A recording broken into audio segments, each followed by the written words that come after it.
Welcome back to another story on Infidelity Tales Lab. Before we begin, tell us, where in the world are you watching from? Now, let's dive into today's story. Chapter 1. Midnight Visitors. Malcolm Humphrey was halfway through his nightly glass of bourbon when the pounding on his front door shattered the silence. The grandfather clock in the hallway had just chimed midnight. Malcolm wasn't expecting anyone, especially not at this hour. The desperate knocking continued. Malcolm placed his tumbler down and moved cautiously toward the door, his body tensing with each step. Years of military intelligence work had taught him to approach unexpected situations with caution. When he swung open the door, the sight before him made his heart drop. His sister-in-law Amber stood there, mascara streaking down her pale cheeks, clutching her two children, Emma, 7, and Michael, 5, who clung to her legs with terrified expressions. "Amber? What's going on?" Malcolm ushered them inside, scanning the street behind them. "It's Thomas," she said between ragged breaths. "He's in trouble, Malcolm. Real trouble." The children were shivering despite the warm September night. Emma looked up at Malcolm with wide, tear-filled eyes. "Uncle, please help. Dad is—" Her voice broke before she could finish. Amber reached into her purse with trembling hands and produced a manila envelope. "Look at this. It's horrifying." Malcolm took the envelope, guiding them to his living room. "Let me get the kids some hot chocolate," he said, his voice steady despite the alarm bells ringing in his mind. Thomas had always been the straight arrow of the family, a respected architectural engineer with a perfect life. After settling the children with warm drinks, Malcolm finally opened the envelope while Amber watched anxiously. Inside were photos, surveillance images of Thomas meeting with various people, documents with highlighted sections about financial transactions, and most disturbing, what appeared to be crime scene photos of a burned-out office building with a body. The moment Malcolm saw what was inside, he froze with no words. A note accompanied the materials. "Your husband has 48 hours to deliver the original files, or his family joins the others. FS." Malcolm recognized those initials immediately. Fernando Sloan, a name from his past he never expected to encounter again. "Where's Thomas now?"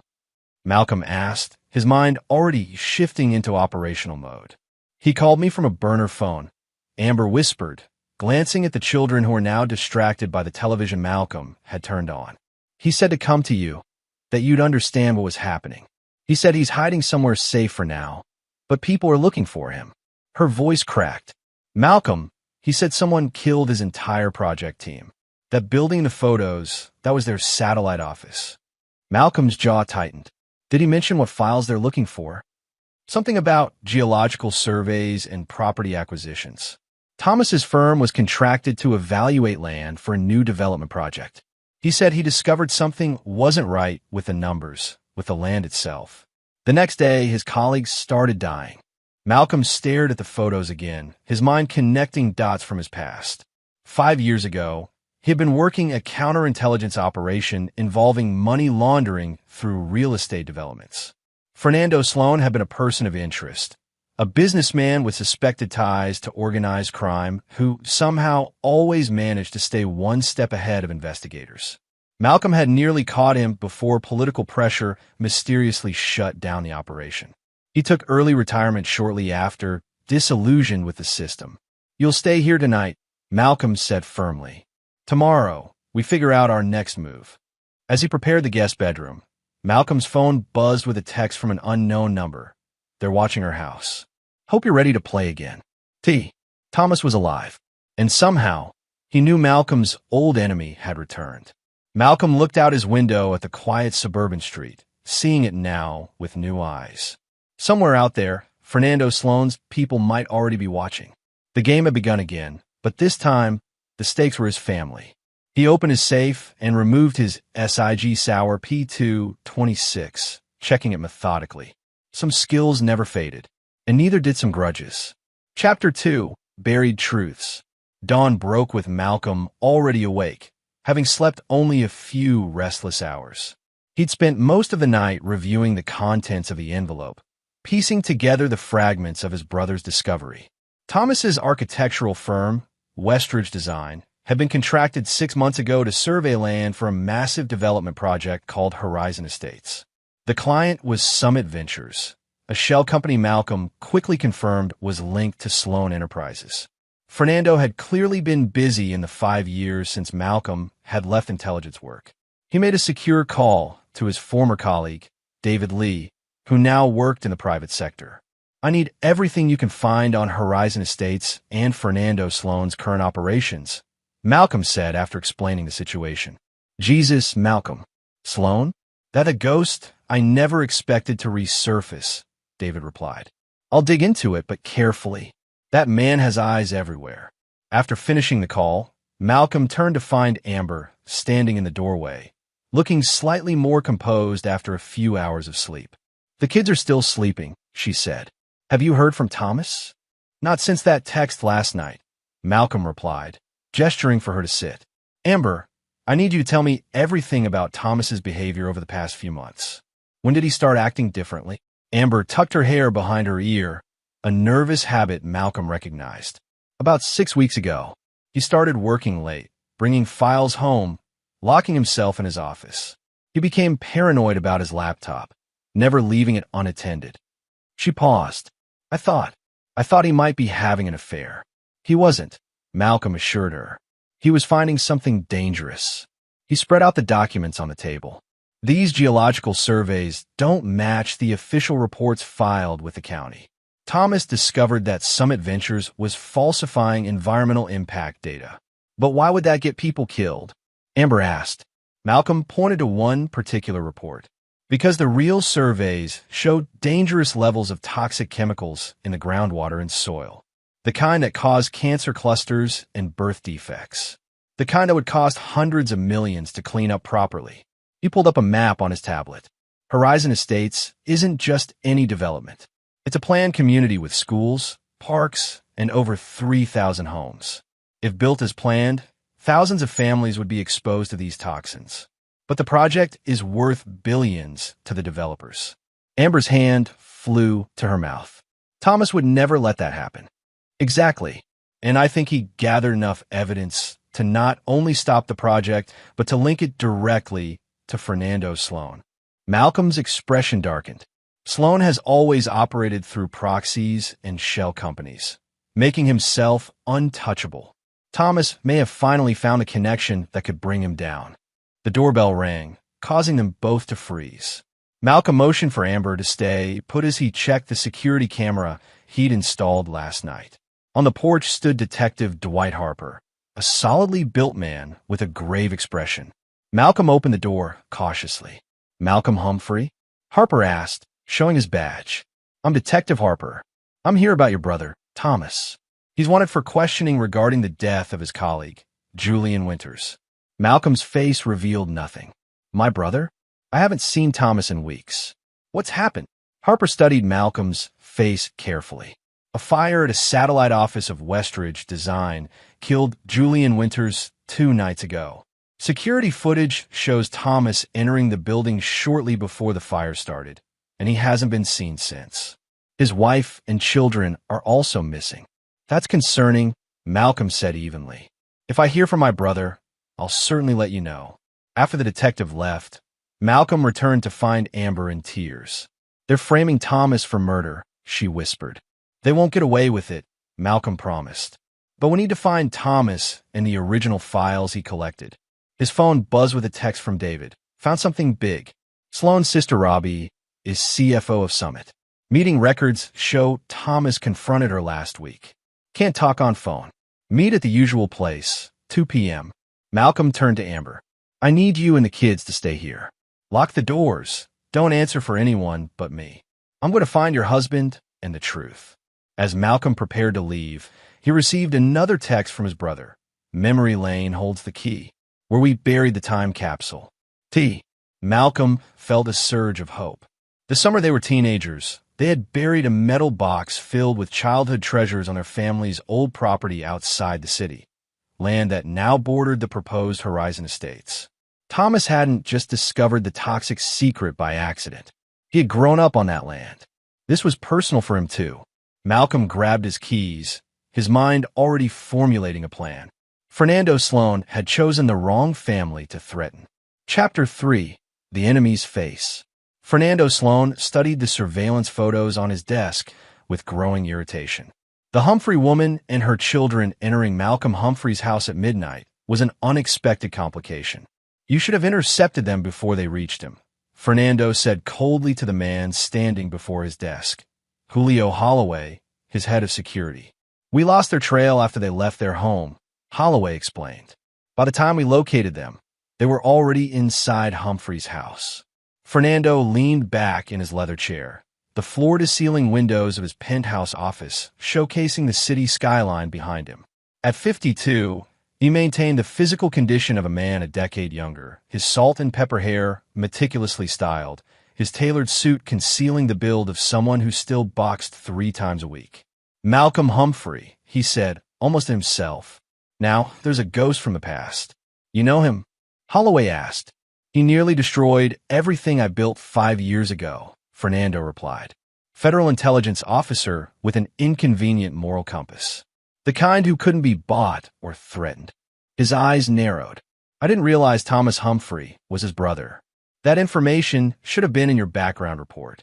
"They have different mothers," Robbie Sloan interjected, entering the office with a tablet in hand. At 48, Robbie shared her brother's sharp features and calculating eyes, though her auburn hair remained untouched by gray. Thomas kept his mother's name until college, then changed it back to Humphrey. It wasn't an obvious connection. Fernando gave his sister a hard look. "Obvious or not, we're now dealing with a former intelligence operative instead of just an architect who stumbled onto things he shouldn't have." Robbie's expression remained composed. "The problem remains the same. We need those original files Thomas Humphrey collected. The digital copies he sent to the EPA were intercepted, but we can't be sure what other copies exist. And we need Thomas Humphrey silenced permanently," Fernando added. "His death needs to look like either suicide or an accident, something that reinforces the narrative that he was responsible for the fire." Holloway cleared his throat. "There's something else you should know. Detective Harper visited Malcolm Humphrey this morning. One of our sources at the department says Harper has doubts about Thomas's guilt. The fire investigation is turning up inconsistencies." Fernando's jaw tightened. "Bring me everything on Harper. Everyone has pressure points." He turned to his sister. "How much time do we have before the horizon closing?" 3 weeks until final approvals and transfer of funds. The investors are already getting nervous about the delays." Fernando stood and walked to the window.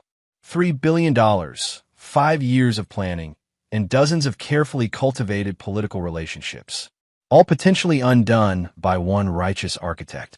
He turned back to face them. "Find Thomas Humphrey. Watch Malcolm. If the wife and children leave his house, grab them. They're our best leverage." After Holloway left, Robbie lingered. "There's one more concern," she said carefully. "Elena Floyd from the City Herald has been asking questions about Horizon. Her latest article mentioned soil testing and environmental concerns." "A journalist," Fernando said dismissively. "Buy her off or threaten her. The usual approach." "She's not responding to either," Robbie replied. "And she mentioned having a source close to the project." Fernando's expression darkened. "Then she becomes a priority target too. No one else gets a platform to question Horizon's safety." He picked up a photo of Malcolm Humphrey. "As for this one, I think it's time he and I renewed our acquaintance. Set up a meeting." "He won't come willingly," Robbie warned. Fernando smiled thinly. "Everyone comes when the right pressure is applied.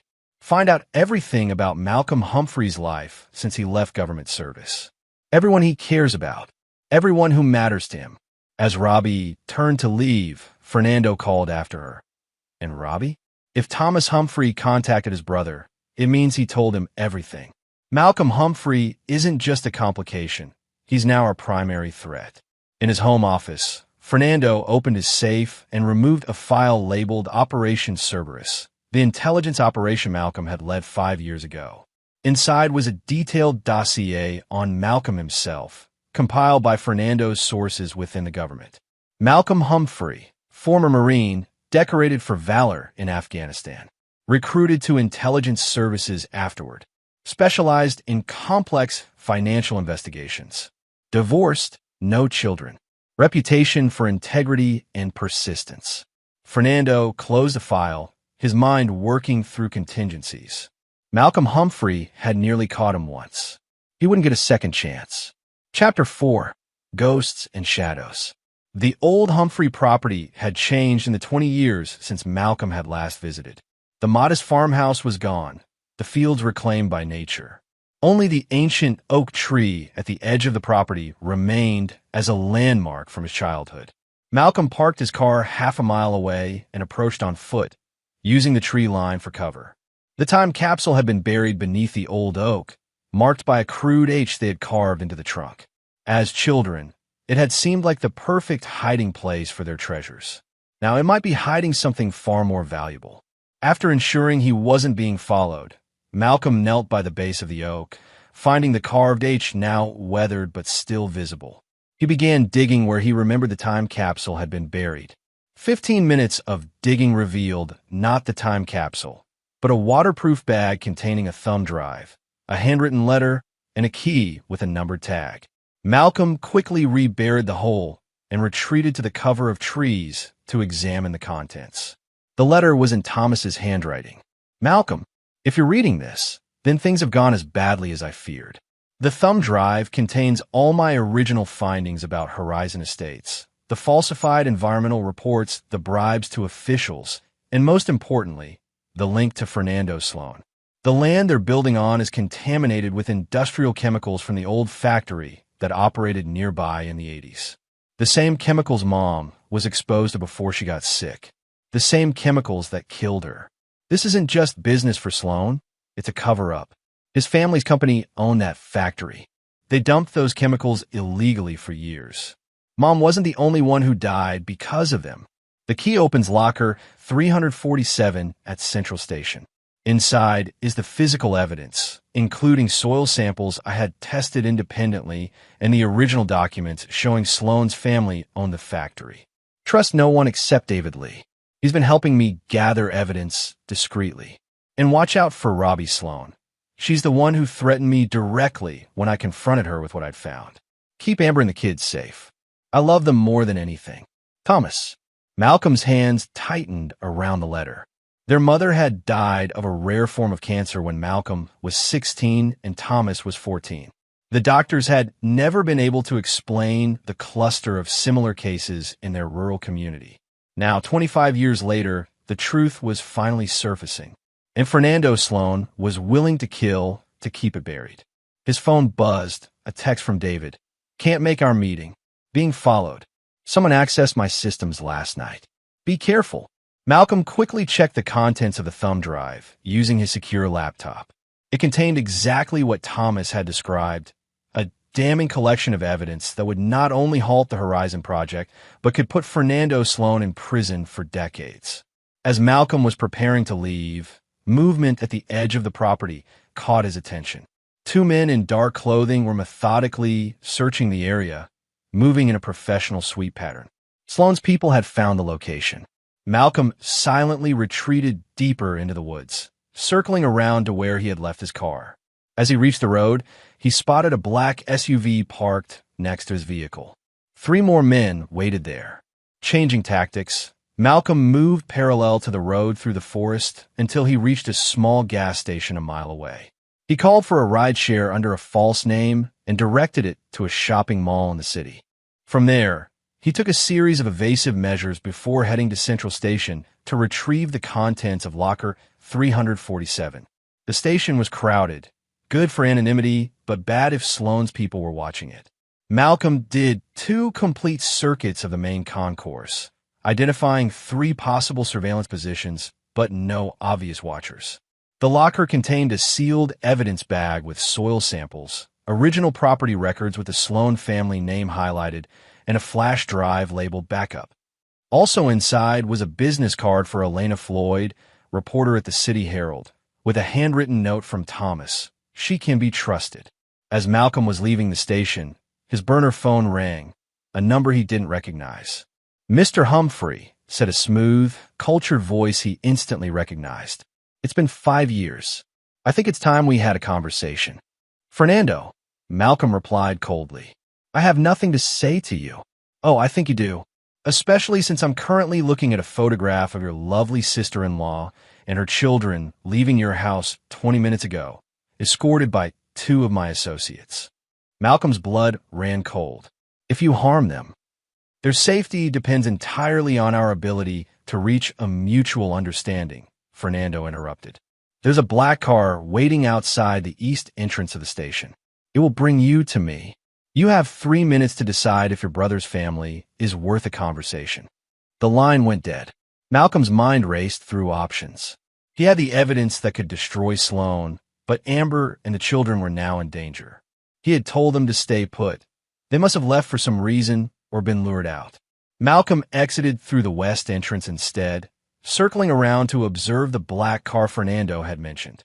It was there, with a driver watching the east doors intently. 2 more men in suits stood nearby, scanning the crowds. This wasn't just a conversation invitation, it was a trap, but ignoring it would put Amber and the kids at risk. Malcolm made his decision. He found a locker in the station, quickly deposited the evidence he'd collected, and sent a timed message to Detective Harper with the locker information and a brief explanation. Then he approached the black car from behind, sliding into the back seat before the watchers at the entrance could spot him.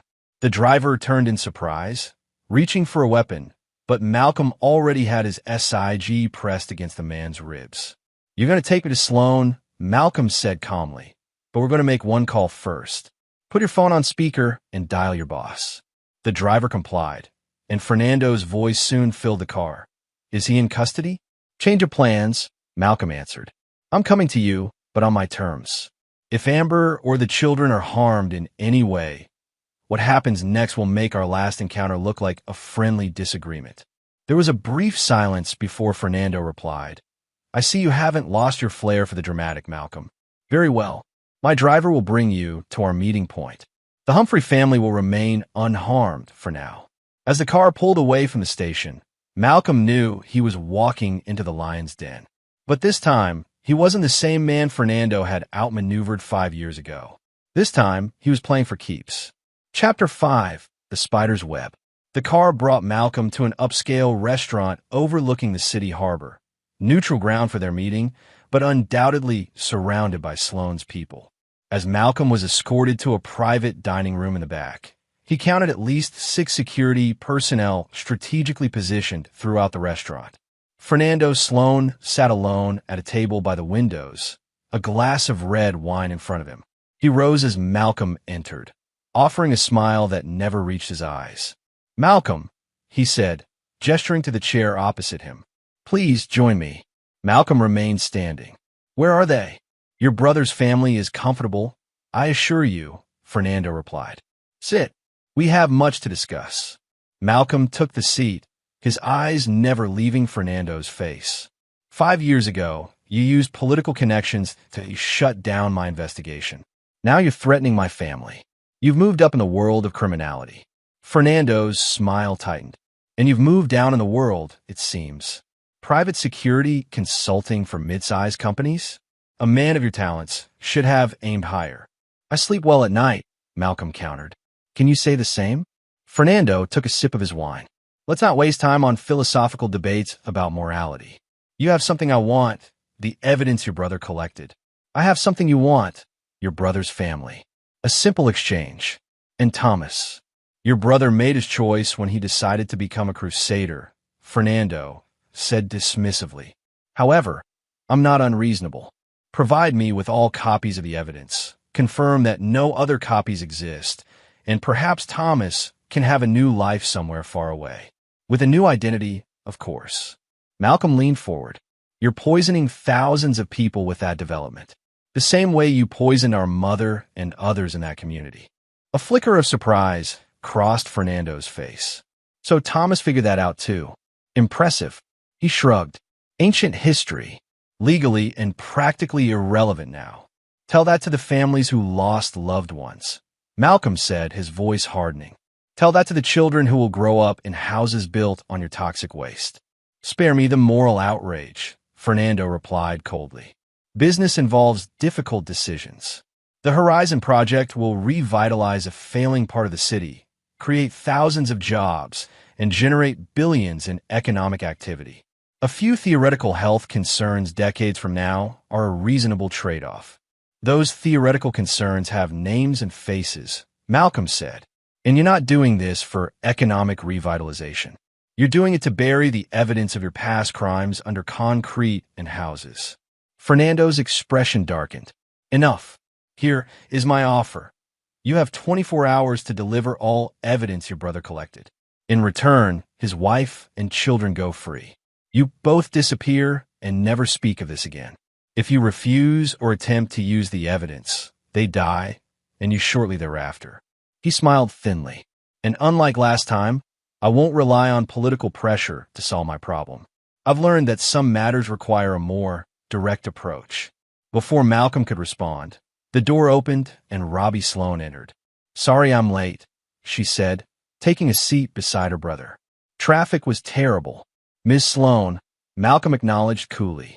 I understand you personally threatened my brother. Robbie's perfectly composed face showed a flicker of annoyance. I made him a generous offer to consult on other projects instead. He refused to be reasonable. Because he has integrity, Malcolm replied. A foreign concept in your family. Fernando raised a hand to silence his sister's retort. We're getting off track. Do we have a deal, Malcolm? The evidence for their lives. Malcolm's phone buzzed with a text. He glanced down at it, keeping his expression neutral despite the surge of hope the message gave him. I need proof they're alive and unharmed, Malcolm said. A video call right now. Fernando nodded to Robbie, who made a call. A moment later, she turned her tablet to show Amber and the children in what appeared to be a comfortable room.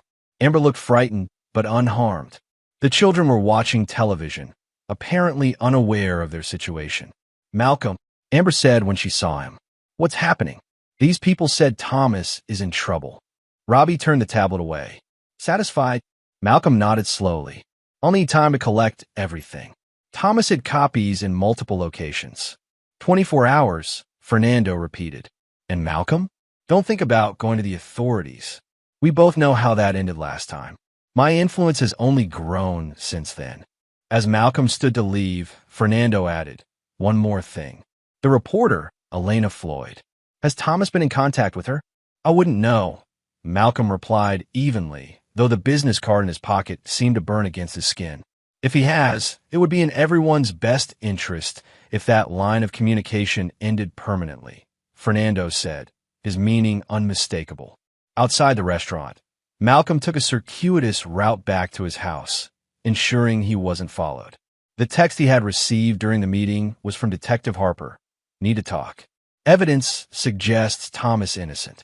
Fire was professional job. Call me. Malcolm called Harper from a secure line. I got your message about the station locker, Harper said without preamble. That's serious evidence. Why didn't you bring it to me directly? Because Fernando Sloan has my brother's family, Malcolm explained. And because I wasn't sure who in the department might be on his payroll. There was a pause. Fair concern. For what it's worth, I started looking into Thomas's case because things didn't add up from the beginning. The fire investigation shows signs of professional arson, not an amateur job. And security footage from another building shows Thomas leaving the office a full hour before the fire started. Can you protect them if I get them back? Malcolm asked. Officially? I can bring them in as witnesses. Unofficially? Sloan has connections high up. I can't guarantee their safety long-term without solid evidence tying him directly to crimes. I have that evidence, Malcolm assured him.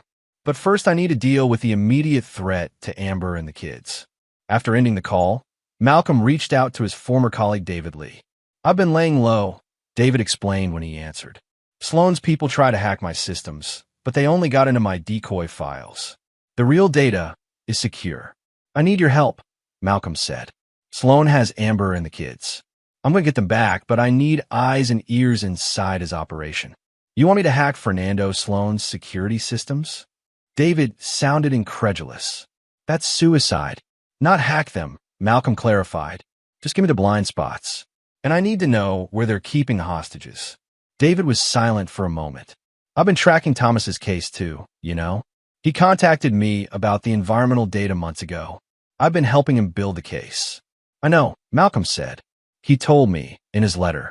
Give me a few hours, David finally agreed. But Malcolm? Be careful. Sloan doesn't just have criminals working for him now. He has former military, former intelligence, people with our training.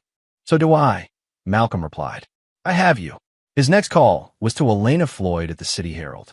Miss Floyd? My name is Malcolm Humphrey. I believe you've been in contact with my brother Thomas about Horizon Estates.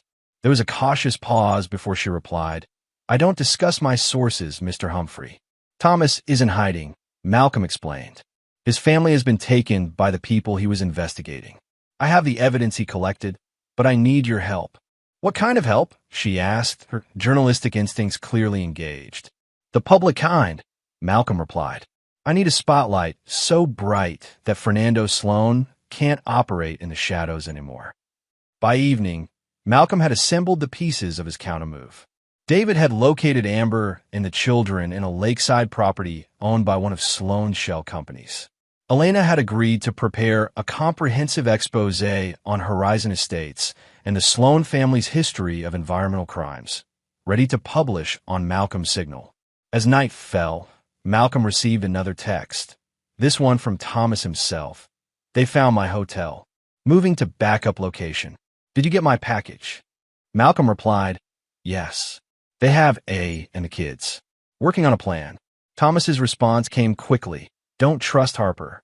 He worked security for Sloan before joining the force. Malcolm stared at the message, a chill running through him. The detective who had seemed so helpful, who now had access to the evidence Malcolm had left at the station, had been Sloan's man all along. The game had just become significantly more complicated. Chapter 6, Blood and Betrayal. The rain was relentless as Malcolm sat in his car outside Detective Harper's apartment building. The revelation about Harper's connection to Sloan had forced a complete revision of his plans. Now, instead of working with law enforcement, Malcolm needed to retrieve the evidence he had entrusted to the detective before it disappeared. His phone buzzed with a message from David. Confirmed Harper worked private security for Sloan Enterprises from 2014 to 2019 before joining police. Financial records show continued payments to offshore account. Malcolm had been played expertly. Harper had positioned himself as an ally while gathering intelligence for Sloan.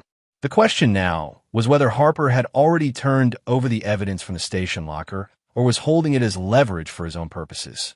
There was only one way to find out. Malcolm approached Harper's apartment building through the service entrance, using the access code David had provided. He made his way to the detective's door and listened carefully. Silence inside.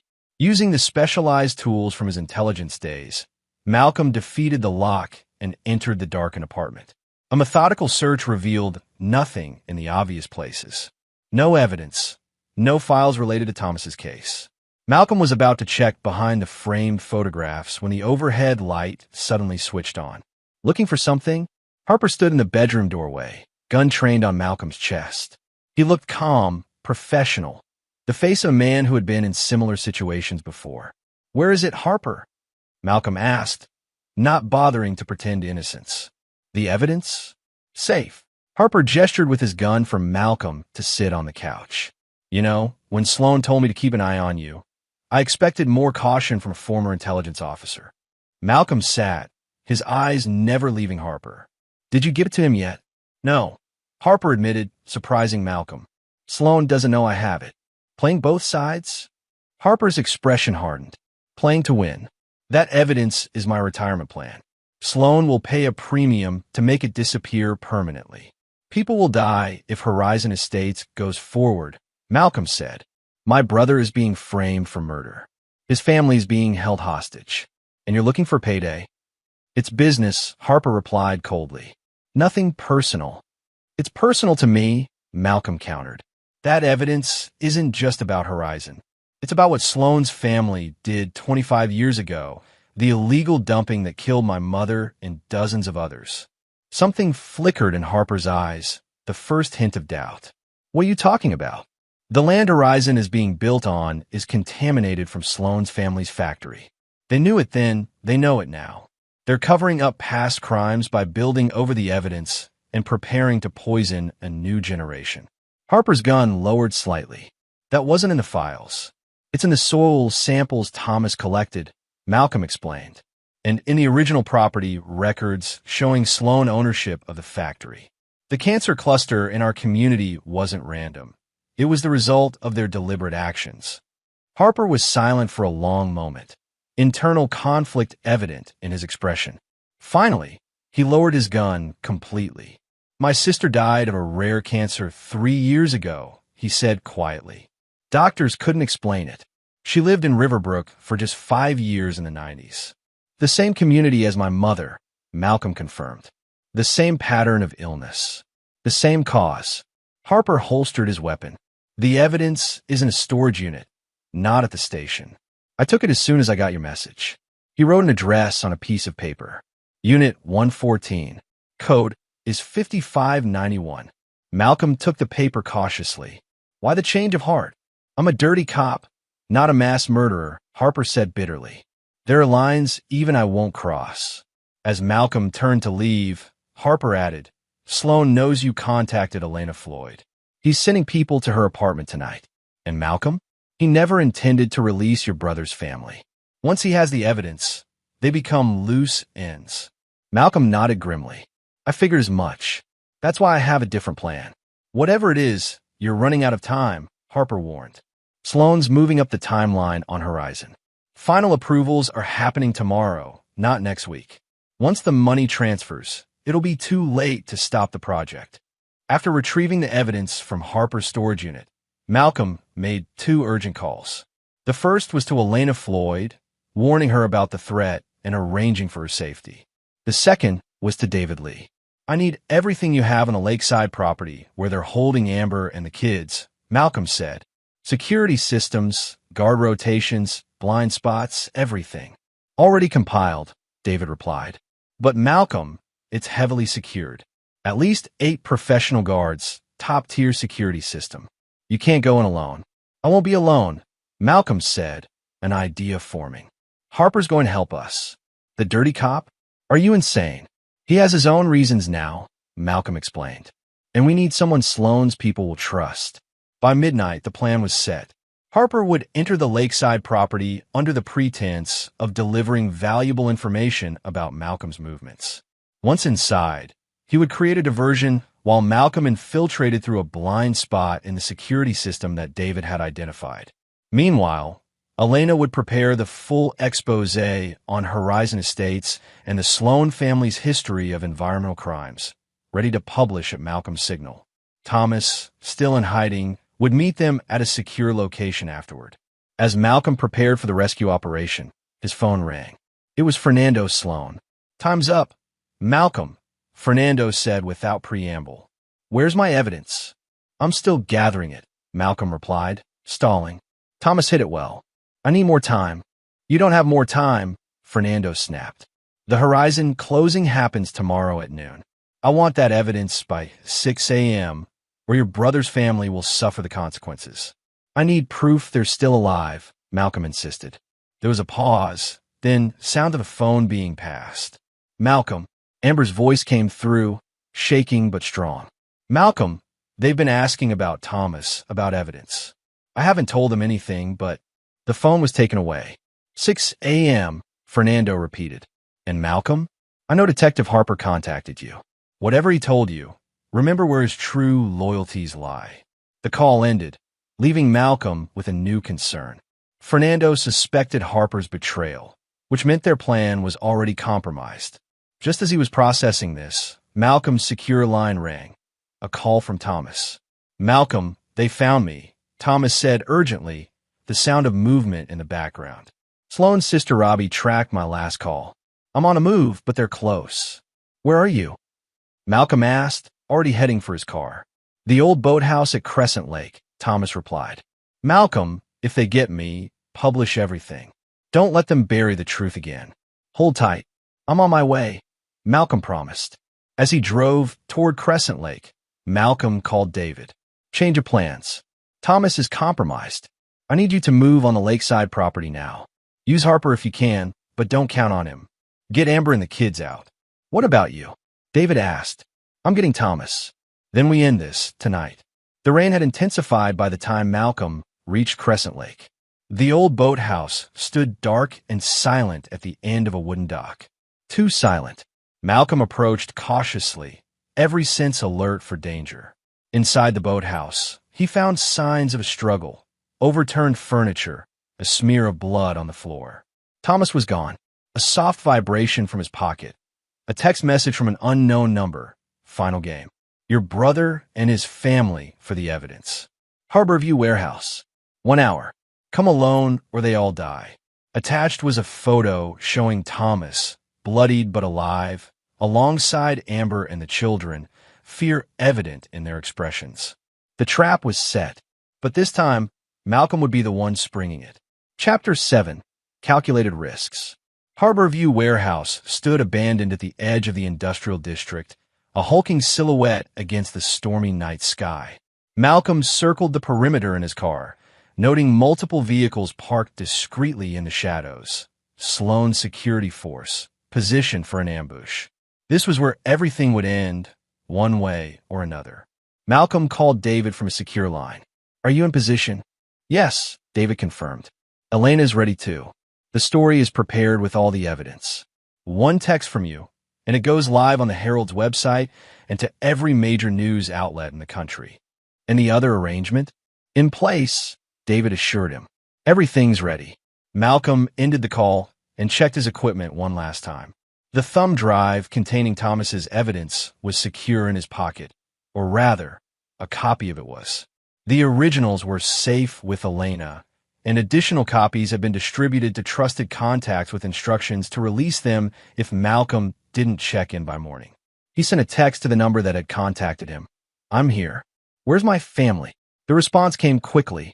Loading dock. East entrance. Come unarmed or they die. Malcolm left his gun in the car, visibly, where it would be seen if they checked. But he wasn't going in truly unarmed. Years of intelligence work had taught him that weapons took many forms. The warehouse's east entrance was partially illuminated by a single floodlight. Malcolm approached slowly, hands visible. The massive loading dock door rattled upward as he neared, revealing Fernando Sloan standing confidently with Julio Holloway and 2 armed guards flanking him. That's far enough, Fernando called out. Where's the evidence? Where's my family? Malcolm countered. Fernando nodded to Holloway, who spoke into a radio. Moments later, Thomas, Amber, and the children were escorted out from the shadows of the warehouse interior.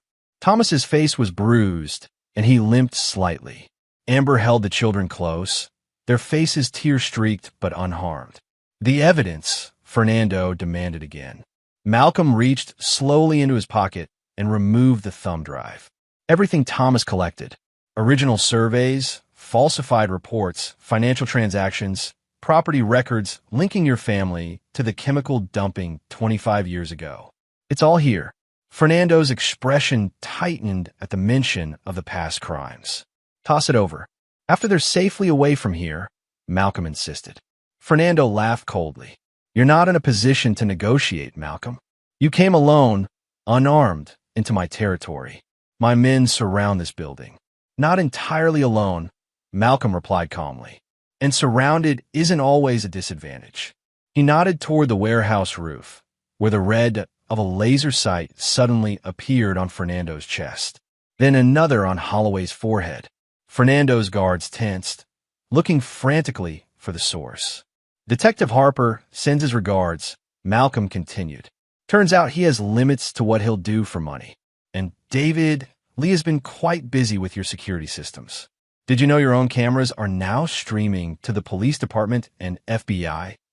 It was a bluff, partially. Harper was indeed positioned on a neighboring building with a rifle, but more for show than action. The cameras, however, were very real, thanks to David's hacking skills. Fernando's confident demeanor faltered slightly. You're stalling. The evidence, now or they die right here. I have a counter-proposal, Malcolm said. Release them, and the evidence stays between us. Try to harm them, and not only will you fail, but Elena Floyd publishes everything within 5 minutes. Your name, your company, your family's history of environmental crimes. All of it becomes front-page news nationwide. The reporter, Fernando snarled. I should have dealt with her immediately. Too late now, Malcolm replied. She's in a secure location with federal agents, ready to go public. One text from me is all it takes. Fernando studied Malcolm carefully, weighing his options. Finally, he gave a slight nod to Holloway, who reluctantly signaled the guards to step back from Thomas and his family. Go to the car parked on the north side, Malcolm told them quietly. David is waiting. Thomas met his brother's eyes with a mixture of gratitude and concern. Malcolm, go, Malcolm insisted. I'll be right behind you. As Thomas led his family away, Fernando's expression darkened. You've lost, Malcolm. Even if they escape tonight, I'll find them eventually. The Horizon Project will proceed. The evidence will be buried, literally and figuratively. That's where you're wrong, Malcolm replied. The closing won't happen tomorrow. What are you talking about? Fernando demanded. While you were focused on Thomas and me, Elena was investigating your investors. 3 of your major funding partners have withdrawn their support in the last hour, after receiving advance copies of tomorrow's expose. The Horizon Project is already dead.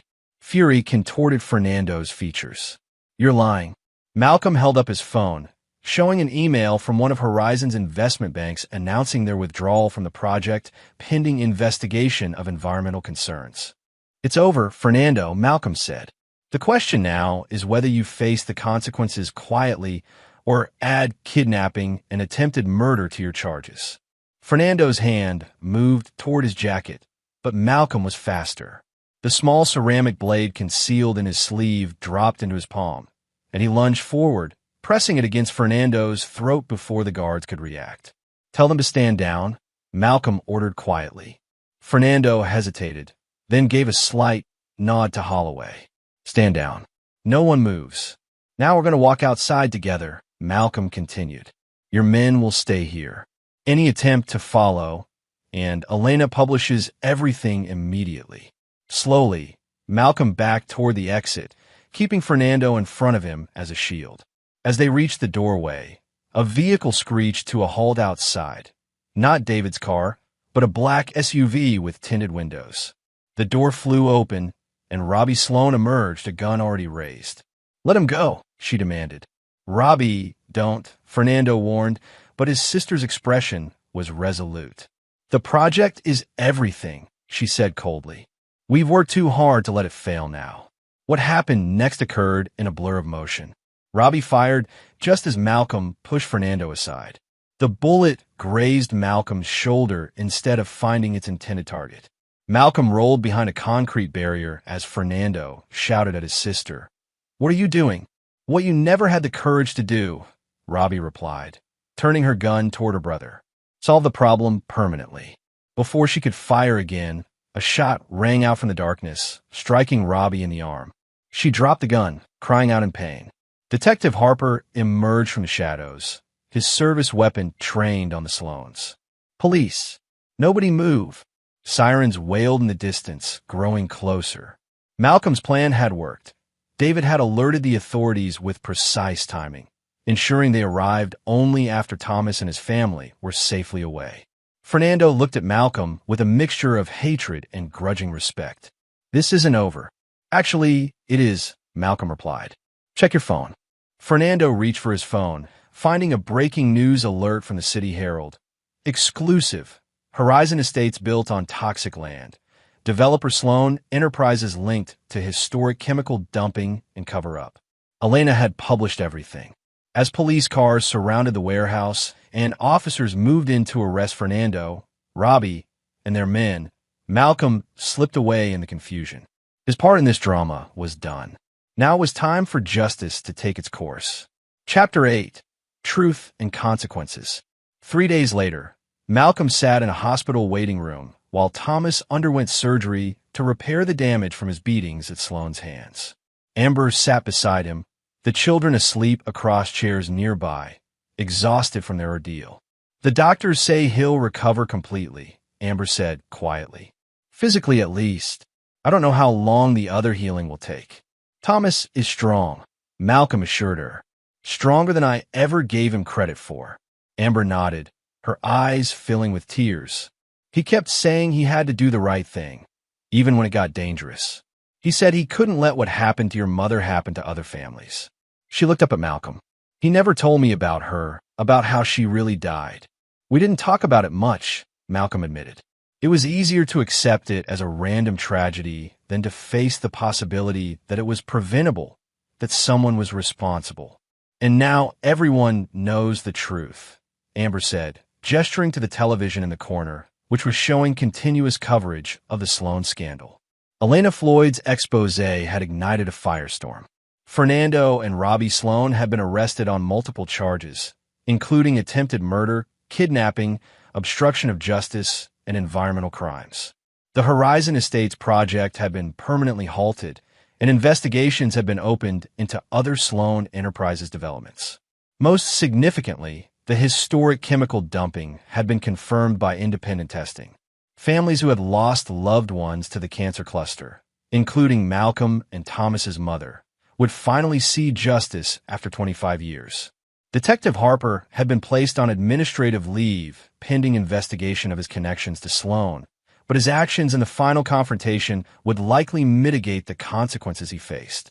David Lee had returned to his normal life, though he remained vigilant for any potential retaliation from Sloan associates still at large. Malcolm's phone buzzed with a text from Elena. Press conference at City Hall in an hour. DA announcing additional charges against Sloan family. Historic case being reopened. You should be there. Malcolm showed the message to Amber, who smiled through her tears. Go. Thomas would want you to see this through to the end. At City Hall, reporters crowded the steps as the district attorney outlined the extensive charges against Fernando and Robbie Sloan. Elena spotted Malcolm in the crowd and made her way to him. The hero of the hour, she said with a smile. Though you've been remarkably absent from the official narrative. I prefer it that way, Malcolm replied. This was never about me. No, it was about justice, Elena agreed. And about family. She hesitated, then added, There's something you should know. The investigation into the original chemical dumping has uncovered documents showing that your mother wasn't just a victim. She was a whistleblower. Malcolm stared at her. What? Elena nodded. She worked as an administrative assistant at the factory for a short time. According to records just uncovered, she filed a confidential complaint with the EPA about irregular disposal practices. 2 weeks later, she was fired. 3 years later, she was diagnosed with the cancer that eventually killed her. Malcolm felt as though the ground had shifted beneath him. All these years, he had never known that his mother had tried to stop the very crimes that eventually took her life. The Sloan family knew, Elena continued gently. That's why they were so determined to prevent any investigation into the land. It wasn't just about avoiding cleanup costs or litigation from current victims. It was about hiding a 25-year-old murder. Murder, Malcolm repeated, the word feeling both foreign and exactly right. The EPA is reopening the original case file, Elena explained. Your mother's complaint was apparently buried by someone inside the agency, someone the Sloans paid off. That person is still alive and will likely face charges now too. As the press conference concluded, Malcolm's phone rang, a secure line he recognized as David's. Turn on the financial news, David said without preamble. Malcolm borrowed Elena's tablet and pulled up a business news channel. The headline scrolled across the bottom of the screen. Sloan Enterprises stock in freefall. Board announces emergency restructuring. It gets better, David continued. Remember those offshore accounts I was tracking? I found the source of the funds. It wasn't just Fernando making the decisions. The entire Sloan family board was complicit, including their father, Warren Sloan, the CEO during the original dumping period. He's still alive? Malcolm asked, surprised. Very much so, and very much about to be indicted, according to my sources. The FBI raided his estate this morning. After ending the call, Malcolm stood silently watching the reporters disperse. Elena touched his arm gently. What will you do now? She asked. Malcolm considered the question. For 5 years, he had lived with the bitter taste of failure after Fernando Sloan escaped justice the first time. Now, with that chapter finally closing, he found himself facing an unexpected future. I'm going to help Thomas and his family rebuild, he said finally. And then, I'm not sure. There are other families out there facing injustices they can't fight alone. Elena smiled. Sounds like you might have found your calling. As Malcolm left City Hall, he felt a weight lifting that he hadn't even realized he'd been carrying. His mother had fought for the truth in her own way. Thomas had continued that fight at great personal risk. Now, finally, the truth had won out. Justice had been delayed, but not denied. Chapter 9, New Beginnings. 6 months later, Malcolm stood with Thomas and his family in a courthouse hallway, waiting for the sentencing hearing to begin. Fernando and Robbie Sloan had been convicted on all counts after a trial that had captivated the nation. Today would determine how long they would spend behind bars. Thomas looked remarkably recovered, though a faint scar above his right eyebrow served as a permanent reminder of his ordeal. Amber stood beside him, holding his hand tightly. Nervous? Malcolm asked his brother. Thomas shook his head. Not anymore. Whatever the sentence, we've already won the important battle. The important battle had indeed been won. The environmental cleanup of the contaminated land had begun, funded by the seizure of Sloan Enterprises assets. The families affected by the cancer cluster had filed a class action lawsuit that had been settled for hundreds of millions of dollars. And perhaps most significantly, a memorial had been established to honor those who had died as a result of the chemical dumping, including Caroline Humphrey, Malcolm, and Thomas's mother. Warren Sloan, the family patriarch, had been indicted for his role in the original environmental crimes and the subsequent cover-up. At 82, he would likely spend his remaining years in prison. The corrupt EPA official who had buried Caroline Humphrey's complaint had also been prosecuted, closing the final loop in a 25-year saga of corruption and injustice. The courthouse doors opened, and Elena Floyd emerged with a satisfied expression. They're ready for the victim impact statements, she told them. It's packed in there. Every family affected by the cancer cluster has someone present. Thomas straightened his tie and looked at Malcolm. Ready. Inside the courtroom, Fernando and Robbie Sloan sat at the defendant's table, their expensive suits replaced by prison attire, their once confident demeanors diminished by months of incarceration. Fernando's eyes met Malcolm's briefly, a flicker of the old hatred still visible, but now impotent. When Thomas was called to speak, he approached the podium with steady steps. His voice was clear and strong as he recounted not just his own ordeal, but the larger impact of the Sloan family's crimes. 25 years ago, my mother tried to stop this family from poisoning our community, he said. She lost her job for speaking up. Later, she lost her life because of the chemicals they dumped. She never got to see her sons grow up, never got to meet her grandchildren. Thomas paused, gathering himself. When I discovered that the same family was preparing to build homes on that contaminated land, to profit from their crimes while risking a new generation of victims, I couldn't stay silent. My mother's courage demanded no less of me. From the gallery, Malcolm watched his brother with fierce pride. Thomas had risked everything for the truth. He had faced threats, beatings, and the endangerment of his family. Yet here he stood, unbroken. When the judge announced the sentences, 30 years for Fernando, 25 for Robbie, with no possibility of parole, a collective exhalation seemed to pass through the courtroom. Justice, so long delayed, had finally been delivered. Outside the courthouse, reporters clamored for statements. Thomas spoke briefly, thanking those who had supported his family during the ordeal. When they turned to Malcolm, he shook his head. This isn't my story, he said simply. It belongs to the victims and their families. Later that evening, the extended family gathered at Thomas and Amber's new home, purchased with part of the settlement funds in a quiet neighborhood far from their previous residence.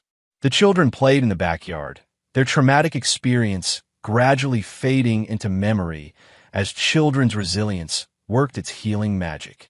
David Lee raised his glass in a toast. To Caroline Humphrey, he said, a whistleblower before her time. To Mom, Thomas agreed, his eyes meeting Malcolm's across the table. After dinner, Thomas pulled Malcolm aside, leading him to his home office where a framed photograph of their mother now held a place of honor on the wall. I've been thinking about what comes next, Thomas said. The settlement money, it's more than we need. I want to use it to start a foundation for environmental whistleblowers and their families. People who risk everything to expose the truth. Caroline's legacy, Malcolm suggested. Thomas smiled. Exactly. I want you to help run it. Your intelligence background, your investigative skills, we could actually make a difference for people facing what Mom faced. What we faced. Malcolm considered the offer. His security consulting business had thrived in the wake of the Sloan case, with companies eager to hire someone with his newly public track record of integrity and effectiveness. But Thomas's proposal offered something more meaningful. I'm in, Malcolm decided. But we'll need help. Already thought of that, Thomas replied with a grin. Elena's on board to handle media and public awareness. And David's agreed to manage our digital security. Malcolm glanced at the photo of their mother. She'd be proud of you, you know. Of both of us, Thomas corrected. You're the one who rescued my family, brought down the Sloans, and made all this possible. Malcolm shook his head. We did it together. That's how it was always supposed to be. As they rejoined the others, Malcolm felt a sense of completion that had eluded him for 25 years. The wounds of the past hadn't just been bandaged, they had been properly healed. The truth had finally come to light, and with it, the possibility of a new chapter, not just for the Humphrey family, but for others who would need their help. Outside, the sun was setting on one chapter and would rise on another. Justice had been served, and from its foundations, something new and hopeful was being built. A legacy worthy of the woman who had started it all with a simple act of courage 2.5 decades ago. Malcolm raised his glass in a silent toast to his mother, to the truth, and to the future they would now build together. And there you have it. Another story comes to an end. What did you think? I'd love to hear your thoughts in the comments below. If you enjoy this story, consider joining our community by subscribing. It means the world to us. For more stories like this one, check out the recommended videos on screen. And I'll see you there. Welcome back to another story on Infidelity Tales Lab. Before we begin, tell us, where in the world are you watching from? Now, let's dive into today's story. Chapter 1. The Quiet Life. Jack Hudson stood in the doorway of his workshop, watching his 8-year-old daughter Emma chase fireflies in the fading Texas twilight. The sprawling ranch house behind him seemed peaceful enough. White picket fence, manicured lawn, the American dream wrapped in mortgage payments and Sunday barbecues. But Jack knew better than most that appearances could be deceiving. At 42, Jack had built what most would call a successful life. Owner of Hudson Security Consulting, he provided personal protection and security systems for wealthy clients across the Southwest. His neighbors saw him as the quiet, dependable type, a former Army veteran who'd settled into suburban tranquility with his wife Darla and their daughter. They had no idea that Jack's military service had been far from conventional, or that his consulting work involved skills most civilians couldn't fathom. Daddy, look, Emma called out, cupping her small hands around a captured firefly. I got one. Jack smiled, the kind of genuine expression that had become rarer over the past year. Let go, sweetheart. They're prettier when they're free. Emma released the firefly and watched it dance away into the darkness. It was a simple moment, but Jack filed away like he did all precious things, carefully, knowing how quickly they could be lost. Inside the house, Darla Hudson moved through their kitchen with practiced efficiency, preparing dinner with the kind of mechanical precision that spoke of routine rather than passion. At 36, she remained beautiful in that carefully maintained way that required gym memberships and salon appointments. Her auburn hair fell in perfect waves, and her figure still turned heads at the country club. But Jack had noticed the subtle changes over the past 6 months. The way her phone was always face down on the counter. The mysterious girl's nights out that seemed to multiply. The carefully constructed explanations for her whereabouts that had too many details to be spontaneous. Jack Hudson was a man who made his living by noticing details others missed. In Fallujah, a misplaced shadow could mean the difference between coming home and coming home in a box. In his current line of work, reading people was still a matter of survival, just with different stakes. Dinner's ready, Darla called out, her voice carrying that slightly forced cheerfulness that had become her default tone around him. As they sat around the dinner table, Emma chattered about her day at school while Darla's attention drifted. Jack watched his wife check her phone twice during their daughter's story about the class hamster. The second time, he caught the ghost of a smile on her lips before she quickly composed herself. "So, Jack," Darla said, cutting into her chicken with surgical precision, "I was thinking of taking Emma to visit Dad next weekend. You know how he's been asking to see more of her." Howard Carpenter, Darla's father, owned a sprawling ranch about 3 hours north. The old man had never particularly liked Jack, though he'd been civil enough during the courtship and early marriage. Howard was old-school Texas, born on the land, raised on the land, and suspicious of anyone who hadn't been. "That sounds fine," Jack said evenly. "I've got a client consultation anyway." It was a lie, but a necessary one. Jack had learned to create space in his schedule for surveillance work when needed. And lately, he needed it more often. After dinner, as Darla helped Emma with her homework, Jack retreated to his study. The room looked like any successful businessman's office. Mahogany desk, leather chairs, walls lined with books and framed certificates.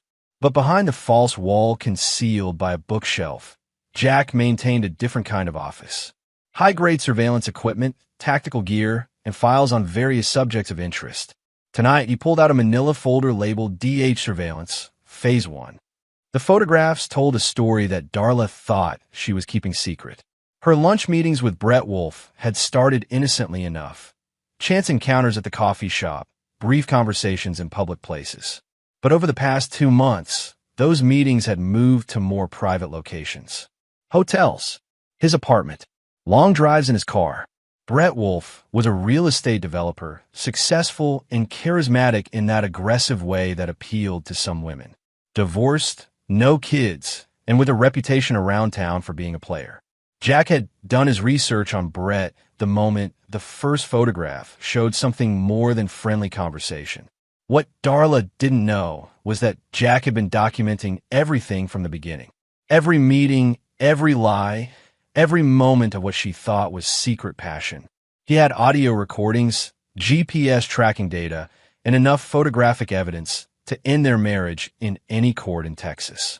But Jack Hudson wasn't interested in a simple divorce. The phone buzzed on his desk. A text from his contact at the phone company, someone who owed him a favor from his consulting work. The message was brief, package delivered. All calls and texts now routing through your system. Jack smiled for the second time that day, though this expression would have been far less comforting to his daughter. Phase 2 could begin. As he locked the files away, Jack heard Darla putting Emma to bed upstairs.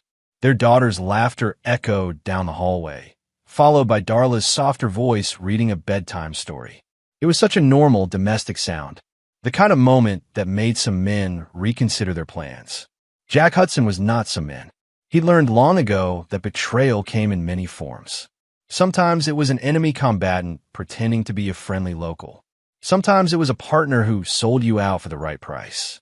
And sometimes it was the woman who'd sworn to love, honor, and cherish you, sharing your bed while planning a different future.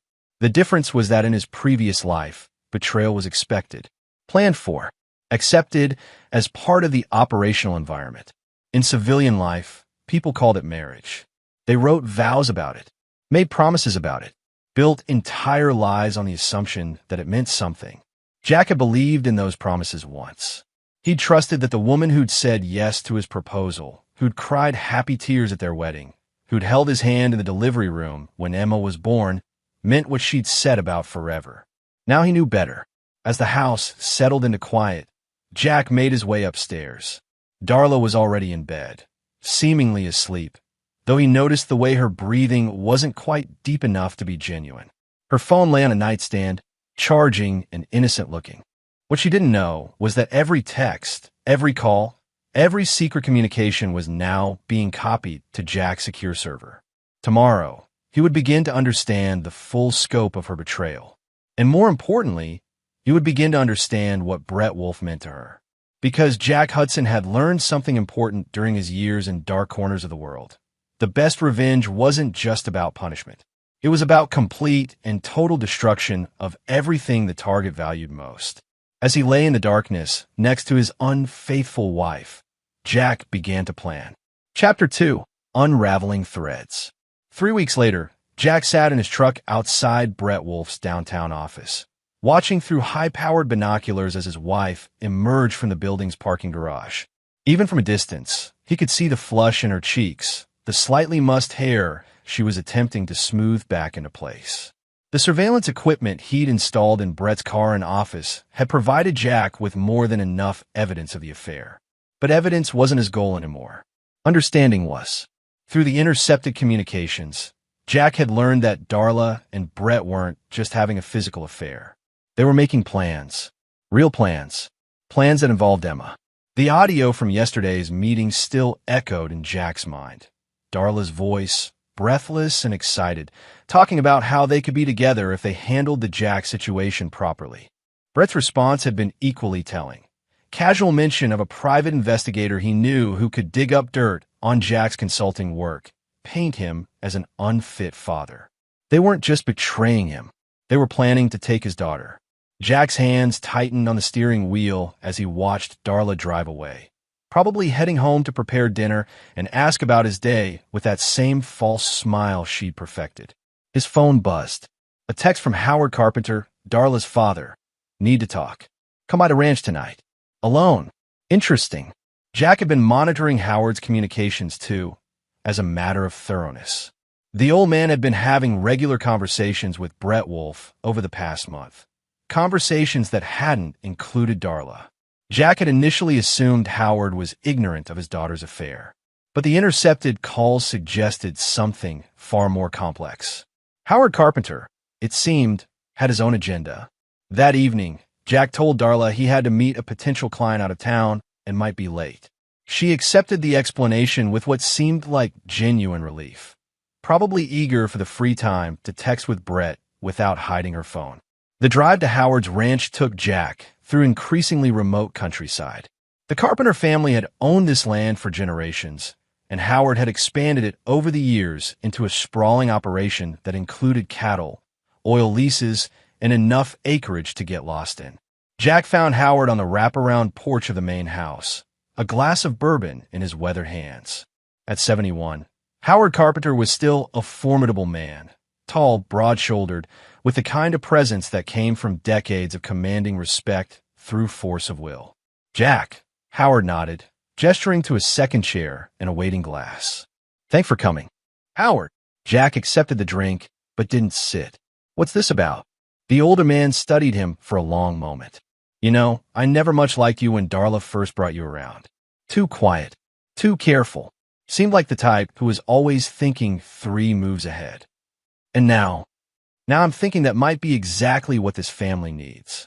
Howard reached into his jacket and pulled out a manila envelope, setting it on the table between them. Open it. Inside were photographs. Brett Wolf entering and leaving various locations around town. But these weren't Jack's surveillance photos. The angles and quality were different. Someone else had been watching Brett. How long have you known? Jack asked. About Darla's affair? Since it started. About Brett's real plans.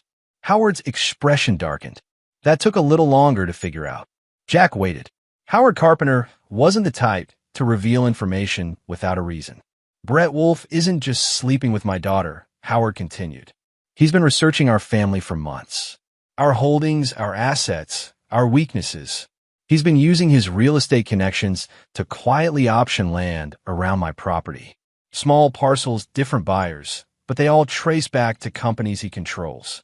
The pieces were starting to form a larger picture. He's planning a land grab. More than that, he's planning to force me into bankruptcy.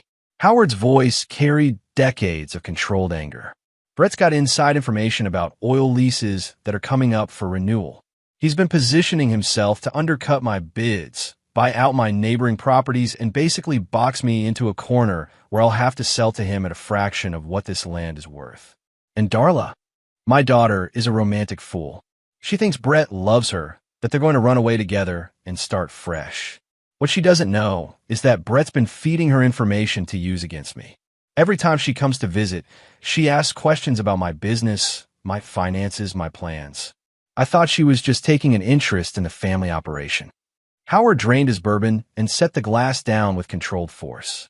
Brett Wolfe is using my daughter to destroy everything I've built. And when he's done with that, he'll discard her like yesterday's newspaper. Jack studied the older man carefully. Why are you telling me this? Because you're the only one who can stop him. I've seen your military records, Jack. I know who you really are, what you really did over there. Darla might have married you thinking she was getting a simple security consultant, but I know better. The admission hung between them like a challenge. Howard Carpenter had done his own research. I also know, Howard continued, that you've been conducting surveillance on your wife and her lover. I know you've got evidence of the affair. And I know you're not the type of man who takes betrayal lying down. Jack remained silent, but his mind was racing. Howard's revelation added new dimensions to his own plans for revenge. This wasn't just about a cheating wife anymore. It was about a complex web of deception that threatened everything Jack valued. What are you proposing? Jack asked finally. A partnership. You want revenge on the people who betrayed you. I want to protect what's mine and see Brett Wolfe destroyed. We can help each other. And Darla? Howard's expression hardened. My daughter made her choice. She chose to betray her husband and conspire against her own family. She'll face the consequences of that choice. Jack considered the offer. Howard Carpenter was offering resources, local knowledge, and what amounted to permission to pursue his own agenda against Darla and Brett. But accepting the offer would mean trusting a man he barely knew, and Jack Hudson trusted very few people. I need details, Jack said. Everything you know about Brett's plans, his associates, his timeline. Everything you know about Darla's involvement. Howard smiled for the first time that evening. I was hoping you'd say that. Over the next 2 hours, Howard laid out a comprehensive picture of Brett Wolfe's scheme. The man wasn't just a successful real estate developer. He was a sophisticated predator who'd used similar tactics to acquire properties across 3 states. He identified families with valuable holdings, found their weak points, and exploited them through a combination of financial pressure and personal manipulation. In the Carpenter family's case, Darla had been the perfect target.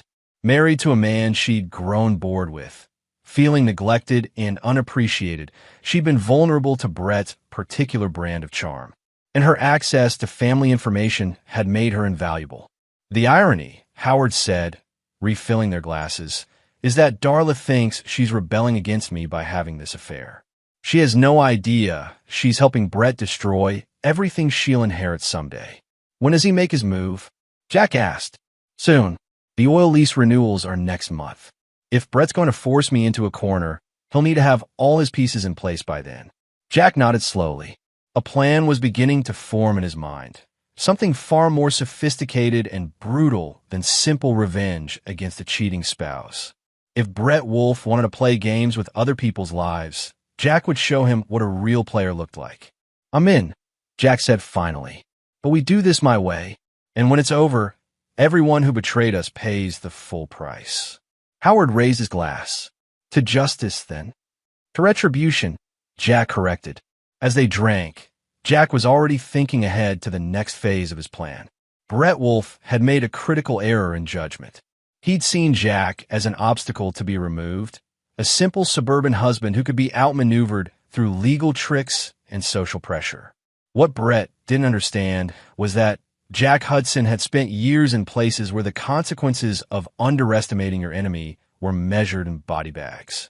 He learned to think not just strategically, but ruthlessly. And he learned that the most effective revenge wasn't just about winning. It was about ensuring your enemies never had the chance to threaten you again. By the time Jack drove home that night, his original plan had evolved into something far more comprehensive. Brett Wolfe wanted to destroy the Carpenter family fortune and steal Jack's wife and daughter. Jack would let him think he was succeeding, right up until the moment he destroyed Brett's life completely. Chapter 3. The Setup. 2 weeks after his meeting with Howard, Jack sat in his study reviewing the final details of what he'd begun thinking of as Operation Firefly, named after the insect Emma had caught and released, a reminder of his daughter's innocent wisdom about letting beautiful things go free. The surveillance had revealed more than Jack had initially expected.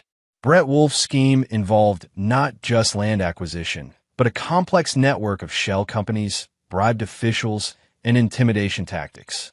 More importantly, Jack had discovered that Brett had done this before, leaving a trail of broken families and stolen fortunes across the Southwest.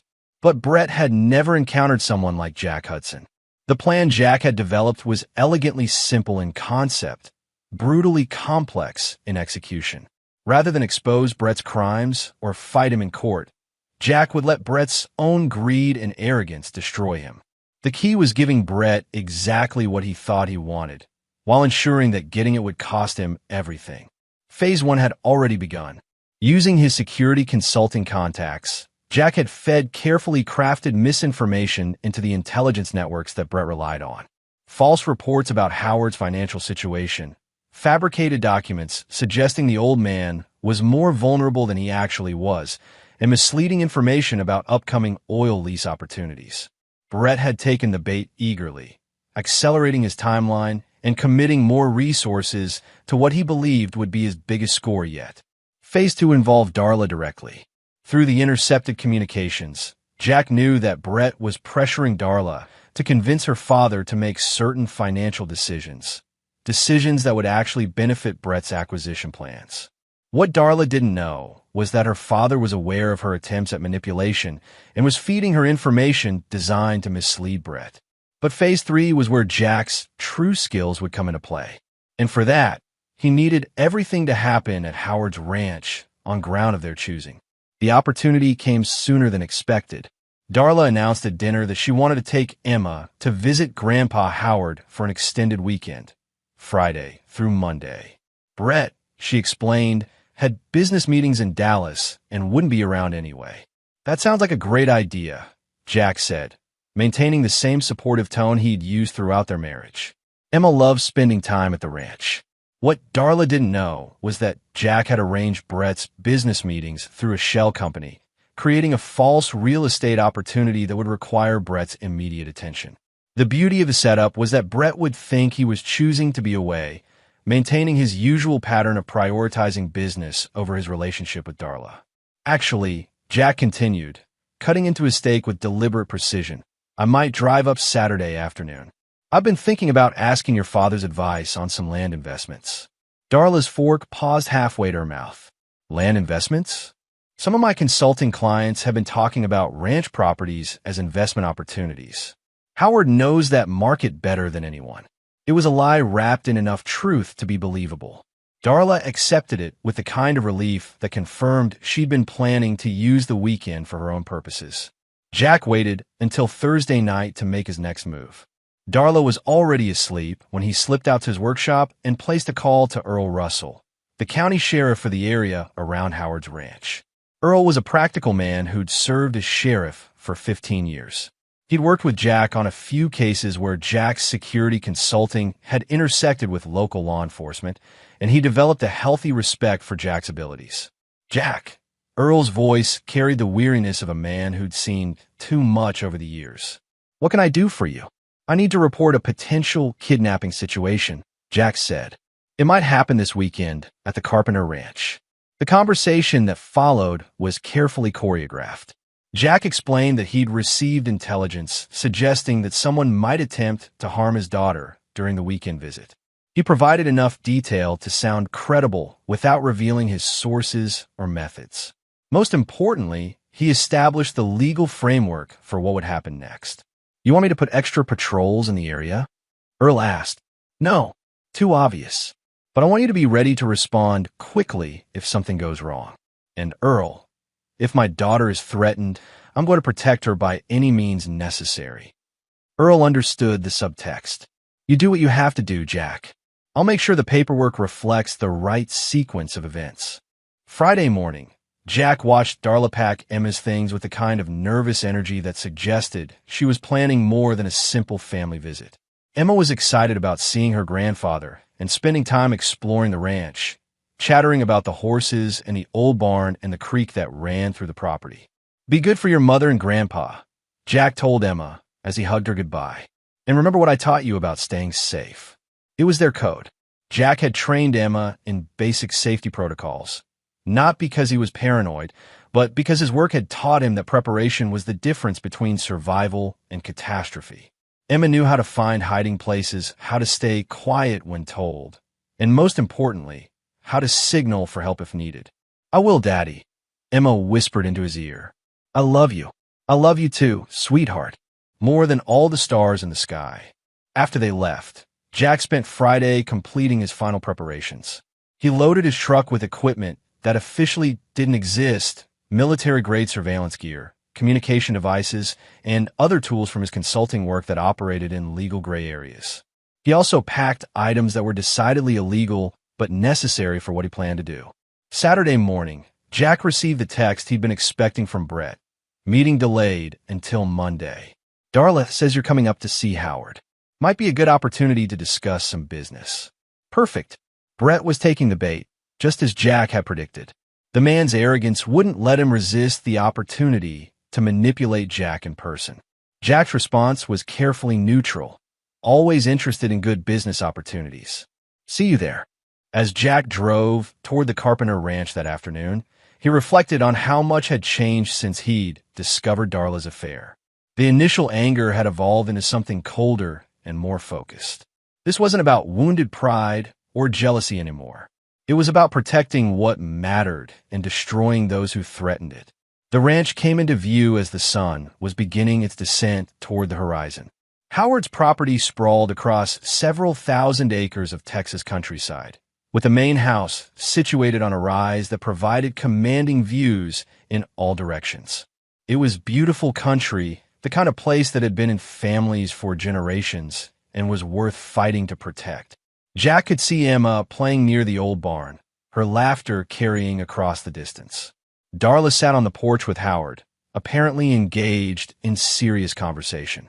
And parked behind the house, barely visible from the main approach, was Brett Wolf's BMW. So Brett had arrived early, abandoning his Dallas business meetings to pursue what he thought was a more lucrative opportunity. The man's predictability would be his downfall.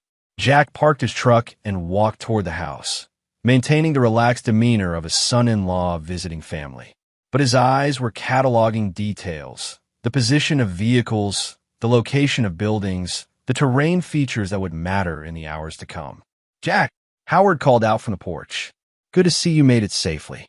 As Jack climbed the porch steps, he noticed the tension in Darla's posture. Her smile was forced, and she kept glancing toward the house as if expecting something or someone to emerge. "Where's Emma?" Jack asked. "Playing in the barn," Darla said quickly. "She's fine. Dad's been keeping an eye on her." "Actually," Brett Wolf's voice came from the doorway behind them, "I've been entertaining her with stories about real estate development." Fascinating conversation. Brett emerged onto the porch with the kind of confident swagger that had probably served him well in business negotiations. He was a handsome man in his early 40s, well-dressed and articulate, with the kind of charm that could convince people to make decisions against their better judgment. "Brett," Jack extended his hand with a smile that didn't reach his eyes. "Darla mentioned you might be here. Something about business opportunities?" "Always looking for the next deal," Brett replied, his handshake firm and aggressive. "Your father-in-law has some interesting properties that could be developed." The conversation that followed was a carefully orchestrated dance. Brett positioned himself as the helpful expert, explaining various development opportunities while subtly probing for information about Jack's financial situation and investment interests. Darla played her role as the supportive wife, occasionally adding comments that were clearly designed to reinforce Brett's points. Howard mostly listened, occasionally asking questions that revealed far more about Brett's plans than Brett realized. The old man was a master at appearing simple while extracting complex information.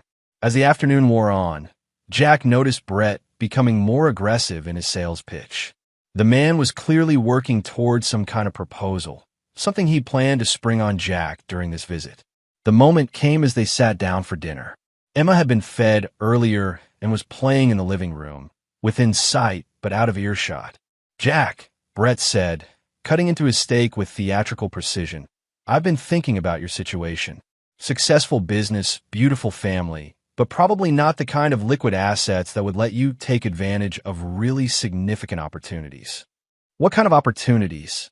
Jack asked, though he already knew where this was heading. "Well, Howard's been considering selling some of his marginal properties. With the right partner, Someone could acquire significant acreage at below market prices, but it would require moving quickly, and it would require substantial cash investment. The proposal that followed was elegantly crafted. Brett offered to bring Jack into a partnership that would involve purchasing several of Howard's properties at what appeared to be generous prices. Jack would provide the capital, Brett would handle the development and marketing, and they'd split the profits. What Brett didn't explain was that the properties he wanted to buy were the key parcels in his larger scheme. By acquiring them through Jack, Brett would complete his encirclement of Howard's core holdings while appearing to help rather than threaten the family. "It sounds interesting," Jack said finally, "but I want to walk the properties before making any decisions. See exactly what we're talking about." "Of course," Brett smiled. "We could do that tomorrow morning. Some of the best parcels are in the back sections of the ranch, near the old wells." Howard's expression didn't change, but Jack caught the slight tightening around his eyes.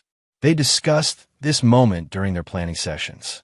The old wells were in the most remote section of the property, accessible only by ranch roads and surrounded by terrain that would provide perfect concealment for what Jack had planned. "That sounds perfect," Jack agreed. "Should we include Darla and Emma in the tour?" Actually, Darla spoke up quickly. "Emma and I were planning to visit some of Dad's old family sites tomorrow. Places she's never seen." Another lie, smoothly delivered. Jack wondered if Darla had always been this deceptive, or if Brett had taught her these skills. "Well then," Jack said, raising his glass in a toast, "to new partnerships and family traditions." As they drank, Jack caught Howard's eye across the table. The old man nodded almost imperceptibly. Everything was proceeding according to plan. After dinner, as Brett and Darla engaged in what they thought was private conversation on the porch, Jack slipped away to check on Emma. He found his daughter in the living room, playing with a set of toy horses that had belonged to her mother as a child. "Having fun, sweetheart?" Jack asked, sitting beside her on the floor. "Uh-huh. But Daddy, that man Brett asks a lot of questions." "What kind of questions?" "About you. About where you work and what you do. And about Mommy. He wanted to know if Mommy was happy." Jack felt a cold anger settle in his chest. Brett had been interrogating his 8-year-old daughter, probably looking for information he could use in custody proceedings. "What did you tell him?" Jack asked gently. "I told him Mommy smiles more when you're not home," Emma said with the brutal honesty of childhood. "But I like it better when you're home because you read better stories." Jack hugged his daughter closer, inhaling the scent of her shampoo and memorizing the feel of her small body against his chest. In less than 24 hours, everything would change. But Emma would be safe. He makes sure of that. "Emma, remember what we talked about? About the special games we play, the hiding games?" "That's right. Tomorrow, we might play one of those games. If Mommy or Grandpa Howard tell you to do something special, you do exactly what they say, okay? Even if it seems scary." Emma looked up at him with solemn eyes. "Is something bad going to happen?" "Something's going to happen," Jack said carefully. "But I promise you, you're going to be safe. Daddy will make sure of that." Later that night, as the house settled into quiet, Jack made his final preparations. He slipped out to his truck and retrieved the equipment he'd need for tomorrow, concealing it in predetermined locations around the ranch property. Howard had provided detailed maps and access to buildings that would serve as staging areas. Most importantly, the old man had ensured that the ranch's security cameras would malfunction at precisely the right moments, leaving no electronic record of what was about to happen. As Jack returned to the house, he paused on the porch where he'd toasted new partnerships just hours earlier. Through the window, he could see Darla sleeping in the guest room, her phone clutched in her hand, even in sleep. In a few hours, she would wake up believing she was one step closer to her new life with Brett Wolfe. She had no idea that she was about to participate in the destruction of everything she thought she wanted. Jack Hudson had spent years learning that the most effective operations were those where the targets destroyed themselves. Tomorrow, he would give Darla and Brett exactly what they deserved and exactly what they'd asked for. The well was waiting. Chapter 4. The Deception. Sunday morning dawned clear and cold, with the kind of crisp air that made the Texas sky seem impossibly wide. Jack woke before sunrise, slipping out of the guest room where he'd slept on the couch to avoid sharing a bed with Darla. He found Howard already in the kitchen, coffee brewing, and the morning news playing quietly on a small television. "Sleep well?" Howard asked, though both men knew sleep had been the last thing on either of their minds. "Well enough." Jack poured himself coffee and moved to the window overlooking the property. "Everything ready. Emma's equipment is in place. Earl Russell's got his people positioned, but out of sight.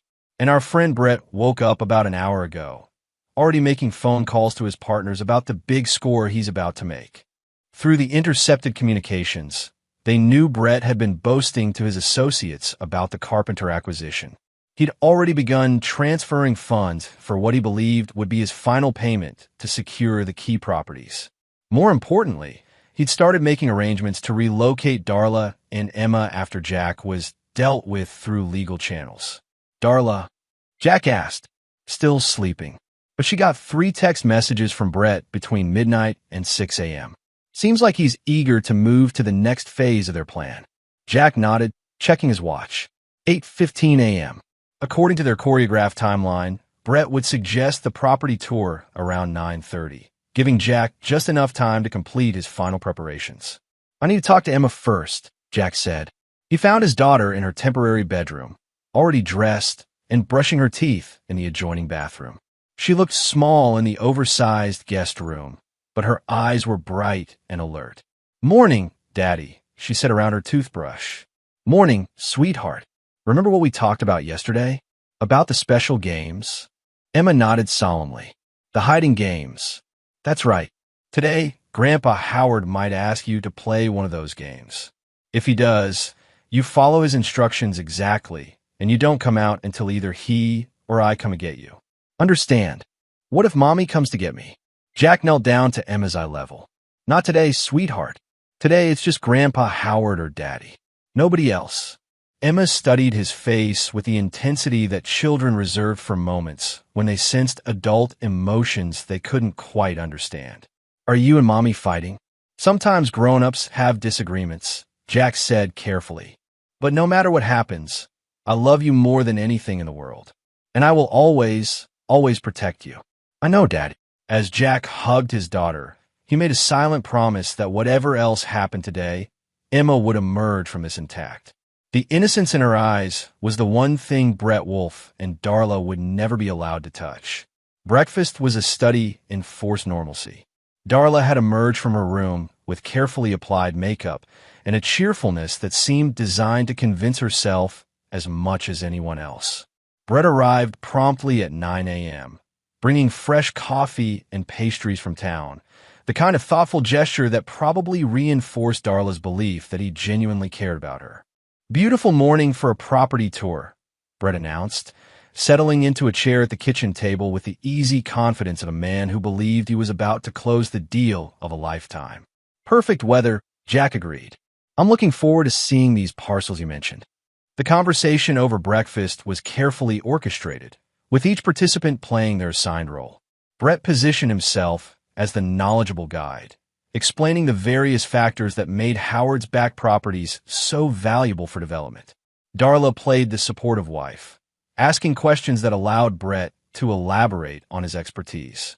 Howard maintained his role as the practical rancher, raising just enough concerns to seem realistic without derailing Brett's enthusiasm. Only Jack knew that every word was being recorded by equipment he'd concealed around the house the night before. The breakfast conversation would serve as crucial evidence for what was to come. "Well," Brett said, checking his expensive watch, "if we're going to see those properties before it gets too hot, we should probably head out soon." "Absolutely." Jack stood and stretched. "Darla, you and Emma have plans for this morning?" "Oh, yes," Darla replied quickly. "Dad promised to show Emma some of the old family sites. Places where her great-grandmother used to live, that sort of thing." Another lie, delivered with the kind of casual confidence that confirmed Darla had been planning this deception for weeks. What she didn't know was that Howard had never made any such promise, and the family sites she referenced didn't exist. "That sounds educational," Jack said. "Emma loves learning about family history." As the men prepared to leave for their property tour, Jack caught Howard's eye one final time. The old man nodded slightly. Everything was in place. Take care of my girls, Jack told Howard, knowing that Darla would interpret the comment as typical husband-father concern. Always do, Howard replied. Brett's BMW was loaded with surveying equipment, maps, and a cooler full of drinks. Props for what he believed would be a productive business meeting in the remote sections of the ranch. As they drove away from the main house, Brett began his sales pitch in earnest. The beauty of these back properties, Brett explained as they bounced along increasingly rough ranch roads, is that they're close enough to town for development, but far enough out to avoid most zoning restrictions. With the right approach, we could be looking at a 20-fold return on investment within 5 years. Jack nodded and asked appropriate questions, playing the role of the interested investor while mentally cataloging every detail of their route. The old wells were located in a section of the property that hadn't been actively used for ranching in decades. The access road was barely maintained, winding through scrub brush and rocky terrain that would make outside observation nearly impossible. There, Brett pointed ahead as they crested a small rise. That's the main parcel I was telling you about. The landscape before them was typical Texas ranch country, rolling hills covered in sparse vegetation, with clusters of weathered buildings marking old homestead sites. But Jack's attention was focused on the structures Brett was indicating. A collection of abandoned buildings surrounding what appeared to be an old wellhead. This is where the original Carpenter homestead was located, Brett continued, parking the BMW near a cluster of buildings that included a barn, a small house, and several outbuildings. Howard's grandfather built the first well here in the 1920s. It's been sealed for decades, but the location has excellent access to the water table. Jack climbed out of the car and surveyed the area with professional interest. The isolation was perfect. They were at least 5 miles from the main house, with no line of sight to any neighboring properties. The abandoned buildings would provide excellent concealment for what he'd planned. Interesting location, Jack said. Tell me about the water rights. For the next hour, Brett led Jack through an elaborate presentation about development opportunities, water access, mineral rights, and zoning possibilities. The man was genuinely knowledgeable about real estate development, which made his criminal activities all the more calculated. As Brett talked, Jack noticed several details that confirmed his intelligence about Brett's operation. Survey markers that shouldn't have been there. Recent tire tracks from multiple vehicles. Evidence that someone had been conducting unauthorized surveys of Howard's property. You've done your homework, Jack observed.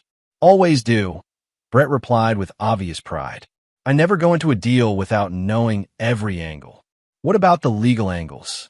Making sure all the transfers are properly documented. That sort of thing. Brett's expression shifted slightly. Well, that's where having the right relationships becomes important. I work with people who understand how to expedite certain processes. It was as close to an admission of corruption as Jack was likely to get. Brett was essentially confessing to bribing officials and falsifying documents, though he was careful not to use those specific terms. I appreciate thoroughness, Jack said. It's important to know exactly who you're dealing with. Absolutely. Speaking of which, Jack, I should probably mention that I've done some research on your background too. Impressive military record.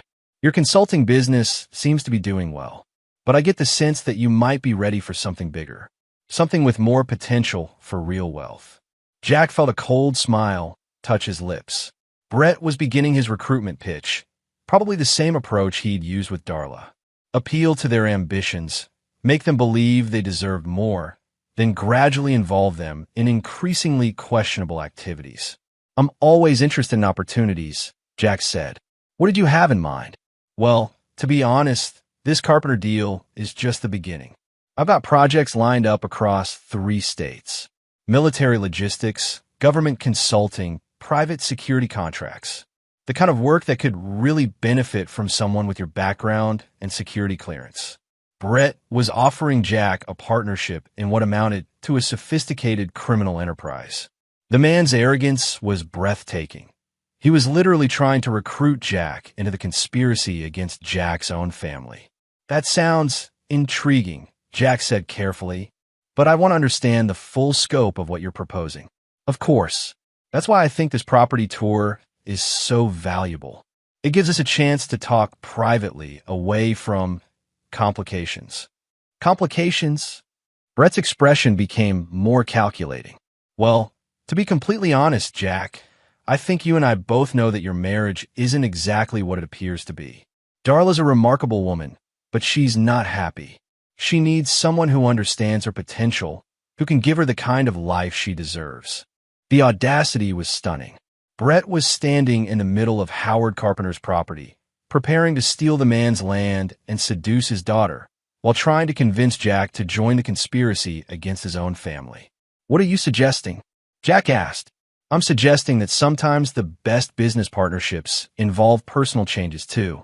Darla could be much happier with someone who really appreciates her. Emma could benefit from having a father figure who can provide real opportunities. And you could be free to pursue the kind of career that matches your abilities." Brett was proposing exactly what Jack had expected, a complete restructuring of Jack's life that would leave Brett in control of everything Jack valued. The man probably thought he was being subtle. "That's a bold proposal," Jack said. "Life is short," Brett replied. "Sometimes you have to take bold action to get what you want." Jack checked his watch. 11:45 a.m. According to their timeline, Howard would be initiating Phase 2 right about now. "You know what, Brett? You're absolutely right about taking bold action. I'm glad you see it that way." "I do. In fact, I think it's time we headed back to the house. I'm ready to move forward with this partnership." Brett's smile was triumphant. "Excellent. I think you're going to be very happy with this decision." As they drove back toward the main house, Brett continued his sales pitch, apparently convinced that he'd successfully recruited Jack into his conspiracy. The man's confidence was so complete that he began sharing details about his other operations, his network of corrupt officials, and his plans for expanding into new markets. Jack memorized every word, knowing that Brett was essentially dictating his own confession. They were about halfway back to the main house when Jack's phone rang. Howard's name appeared on the display. "Howard," Jack answered, making sure Brett could hear both sides of the conversation. "Jack, thank God. You need to get back here immediately." "What's wrong?" "It's Emma. Darla and we were showing her the old family sites, and there was an accident. She fell into one of the old wells." Jack felt his blood freeze, even though he knew this was part of their plan. The emotion in Howard's voice sounded completely genuine. She's alive, but she's trapped. The well is deep, and the sides are unstable. We got to seal it to prevent a cave-in, but what?" "Jack, if we seal it with her inside." Jack closed his eyes, letting the horror of the situation wash over him. Beside him, Brett had gone pale, apparently shocked by what he was hearing. "We're on our way," Jack said. "Don't do anything until I get there. Hurry, Jack. We don't have much time." Jack ended the call and looked at Brett. "We need to get back to the house. Now." "Jesus, Jack, I'm so sorry. Is there anything I can do?" "Just drive." As Brett accelerated along the ranch roads, Jack allowed himself to show the anguish that any father would feel in this situation. The performance wasn't difficult. Even though he knew Emma was safe, the scenario Howard had described was every parent's nightmare. What Brett didn't know was that Phase 2 of their plan was now complete. Howard had just established the timeline and circumstances that would justify everything that was about to happen next. And Jack Hudson was about to show Brett Wolfe exactly what bold action really meant. Chapter 5, The Trap Springs. When Brett's BMW skidded to a stop in front of the main house, Jack was out of the car before the engine died. The scene that greeted him was a masterpiece of controlled chaos, exactly what Howard had promised to create. Darla stood on the front porch, tears streaming down her face, her clothes dirty as if she'd been digging or crawling. She rushed toward Jack the moment she saw him, and for a moment, her distress seemed completely genuine. "Jack, oh God, Jack, it happened so fast," she sobbed into his chest. "We were just exploring the old homestead sites, and Emma wanted to look at the well, and the covering gave way, and she fell in." "Where is she?" Jack's voice carried exactly the right combination of panic and determination. Howard appeared from around the side of the house, his face grim and his hands dirty. In the distance, Jack could hear the sound of heavy equipment, a backhoe that Howard had strategically positioned near the supposed accident site. "She's about 15 feet down," Howard said, conscious and talking, but scared. "The well's old, and the sides are starting to crumble. Every minute we wait increases the chance of a complete collapse." Brett Wolfe stood frozen beside his car, apparently stunned by the catastrophe unfolding around him. "Is there anything I can do? Should I call 911? "Already did," Howard said grimly. "But they're 20 minutes out, and we don't have 20 minutes. The whole structure is unstable." Jack looked around the scene, his trained eye cataloging details that would matter later. Howard's performance was flawless. Every element supported the narrative they'd constructed. The backhoe was positioned as if it had been brought in to attempt a rescue. Darla's distress appeared completely authentic. Even the timing was perfect. "I need to see her," Jack said. "It's dangerous," Howard warned.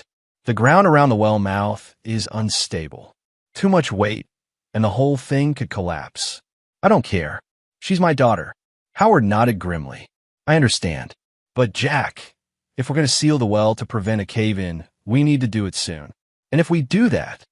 The implication hung in the air like a death sentence. Jack felt his legs weaken, and he had to grab the porch railing for support. The performance wasn't difficult. Any father facing this scenario would be overwhelmed. "There has to be another way," Jack said. "Maybe," Howard said carefully, "but it would require some difficult decisions." Brett stepped forward, his businessman's instincts apparently overriding his shock. "What kind of decisions?" Howard looked at Brett, as if noticing him for the first time. "This is family business, son. I'm not sure it concerns you." "Brett was with me when you called," Jack explained. "He drove me back." "I see." Howard's expression suggested he saw far more than he was saying. "Well, the situation is this. We could try to excavate around the well, create a secondary access point. But that would require heavy equipment, specialized knowledge, and probably 12 to 18 hours of work." 12 hours? Darla's voice cracked. "She can't survive down there for 12 hours. "There's another option," Howard continued reluctantly. "But it would require trust, and it would require everyone involved to keep certain details private." Jack felt his pulse quicken. This was the moment Howard had been building toward. "What option?" Brett asked. Howard studied Brett carefully, as if evaluating whether to trust him with sensitive information.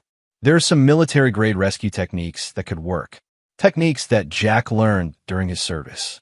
But they involve equipment and methods that aren't exactly available through normal channels." Brett's eyes sharpened with interest. "What kind of equipment?" "The kind that doesn't officially exist," Jack said quietly. "The kind that requires certain people to look the other way and certain events to be described in ways that protect everyone involved."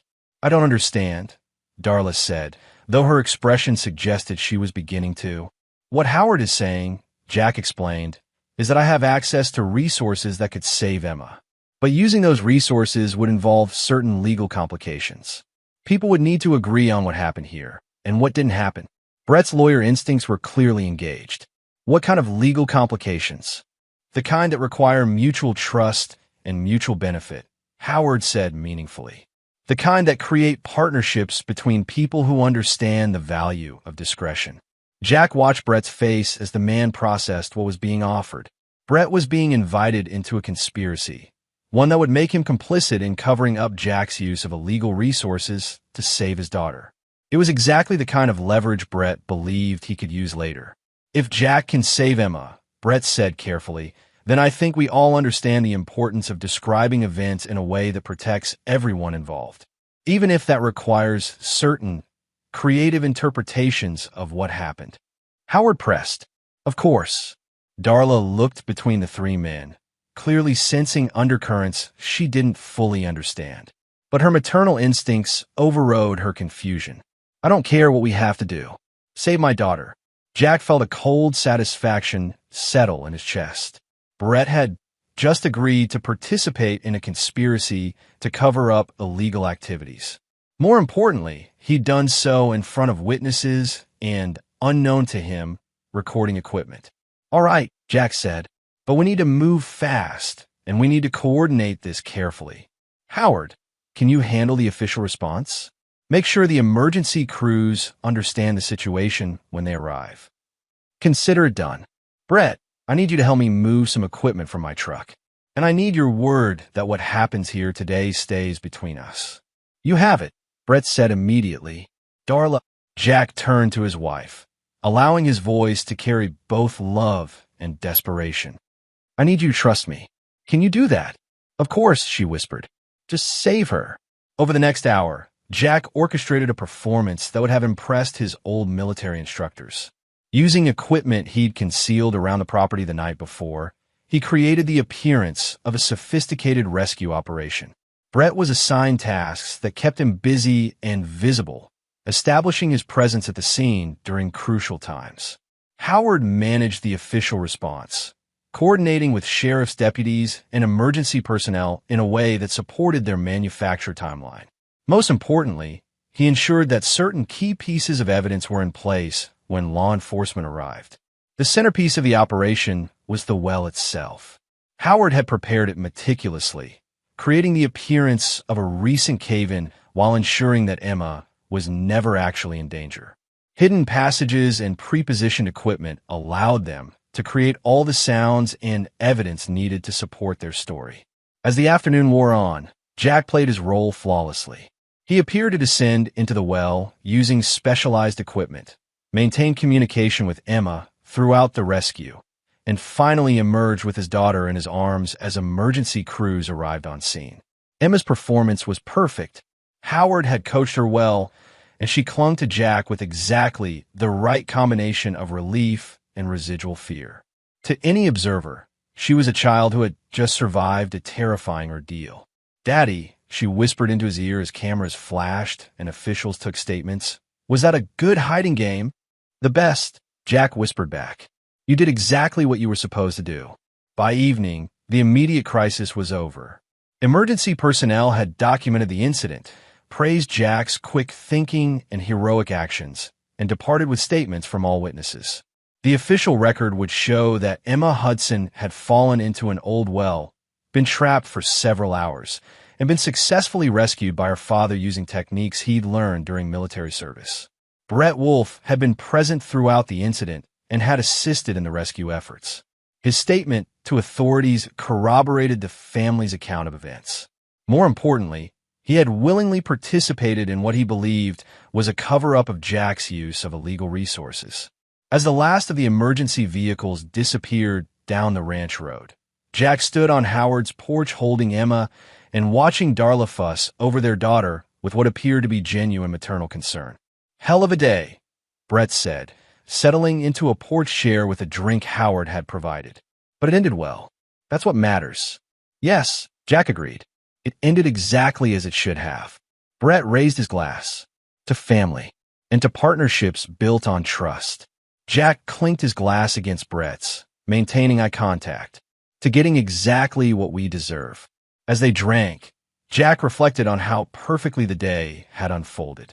Brett believed he'd been recruited into Jack's inner circle, had proven his trustworthiness, and had gained leverage over Jack through shared culpability in covering up illegal activities. What Brett didn't know was that he'd actually provided Jack with everything needed to destroy him completely. The man had voluntarily placed himself at the scene of what would officially become a kidnapping, had participated in creating false evidence, and had made statements to law enforcement that were demonstrably false. Most importantly, Brett had revealed the full scope of his corruption, his methods, and his network of accomplices, all while believing he was impressing a potential partner. As the evening settled into comfortable domesticity, Jack began planning the final phase of his operation. Brett Wolfe had played his role perfectly. Soon, it would be time for him to face the consequences of his choices. The well had been sealed, officially and permanently. But Jack Hudson's thirst for retribution was just beginning to be satisfied. Chapter 6: The Unraveling. Monday morning arrived gray and cold, with a kind of overcast sky that seemed to press down on the landscape. Jack woke before dawn in the guest room, listening to the familiar sounds of the ranch coming to life. In a few hours, everything would change permanently. During the night, while the house slept, Jack had received confirmation that the final pieces of his plan were in place. Earl Russell had positioned his deputies according to their predetermined arrangement. The federal contacts Jack had cultivated during his consulting work were standing by. Most importantly, the comprehensive surveillance network he'd established was ready to capture everything that was about to unfold. Emma was still sleeping, exhausted from her ordeal the day before but physically unharmed. Jack checked on her one final time, memorizing the peaceful expression on her face. By evening, her life would be completely different, but she would be safe and free from the corruption that had infected the adults around her. Howard was already in the kitchen when Jack came downstairs, coffee brewing and morning news playing quietly. The old man looked tired but determined, ready to see their plan through to its conclusion. Brett's been making phone calls since 5 a.m., Howard reported quietly. Sounds like he's coordinating with his people about the land transfers. Apparently, he thinks yesterday's events have sealed your partnership. And Darla? Still sleeping, but her phone's been buzzing with text messages. Someone's anxious to talk to her. Jack nodded. Through the intercepted communications, he knew that Brett's associates were pressuring him to finalize the Carpenter land acquisition quickly. Yesterday's incident had convinced them that Jack was now compromised and vulnerable to manipulation. They had no idea how right they were, just not in the way they expected. At 8 a.m., Brett emerged from his room, dressed for business, and carrying a briefcase full of documents. His demeanor was confident and energetic, the attitude of a man who believed he was about to close the biggest deal of his career. "Morning, Jack," Brett said, helping himself to coffee. "I've been thinking about our conversation yesterday, about expanding our partnership. I've got some documents I'd like you to review." "Of course," Jack replied. "Though I have to admit, yesterday's events have me rethinking a lot of things." "Understandable. But I think you'll find these opportunities even more compelling now. Sometimes crisis reveals new possibilities." Darla appeared in the kitchen doorway, still in her robe, looking haggard and anxious. Her performance as the concerned mother was beginning to crack, revealing the underlying tension of someone whose plans were not proceeding as expected. "How's Emma this morning?" Brett asked her with what appeared to be genuine concern. "Still sleeping," Darla replied. "The doctor said she might be tired for a few days." Trauma response. It was interesting that Darla was maintaining the fiction even when she didn't need to. Jack wondered if she was beginning to believe her own lies, or if she was simply that committed to her deception. "Well," Brett said, settling at the kitchen table and opening his briefcase, "maybe we can take care of some business while she rests." "Jack, I've prepared contract for the land purchases we discussed, plus some additional opportunities that have come up." For the next hour, Brett walked Jack through an elaborate presentation of documents, maps, and financial projections. The proposed deals were even more complex than Jack had expected. A sophisticated scheme that would transfer control of most of Howard's valuable properties to shell companies controlled by Brett. "As you can see," Brett explained, pointing to various clauses in the contracts, "these agreements are structured to provide maximum tax advantages while ensuring rapid appreciation of asset values. With your investment capital and my development expertise, we could be looking at 8-figure returns within 3 years." Jack studied the documents carefully, noting details that Brett probably thought he wouldn't understand. The contracts were masterpieces of legal deception, appearing to benefit all parties while actually transferring most of the value to Brett's hidden entities. "This is impressive work," Jack said finally. "Very sophisticated. I don't do anything halfway," Brett replied with obvious pride. "I can see that. These shell company structures, the offshore accounts, the regulatory workarounds. This level of complexity requires serious expertise." Brett's smile faltered slightly. "Well, you know how complex real estate law can be." "Oh, I'm not talking about real estate law," Jack said casually. "I'm talking about the other aspects. The bribery infrastructure, the document falsification protocols, the methods for circumventing federal oversight.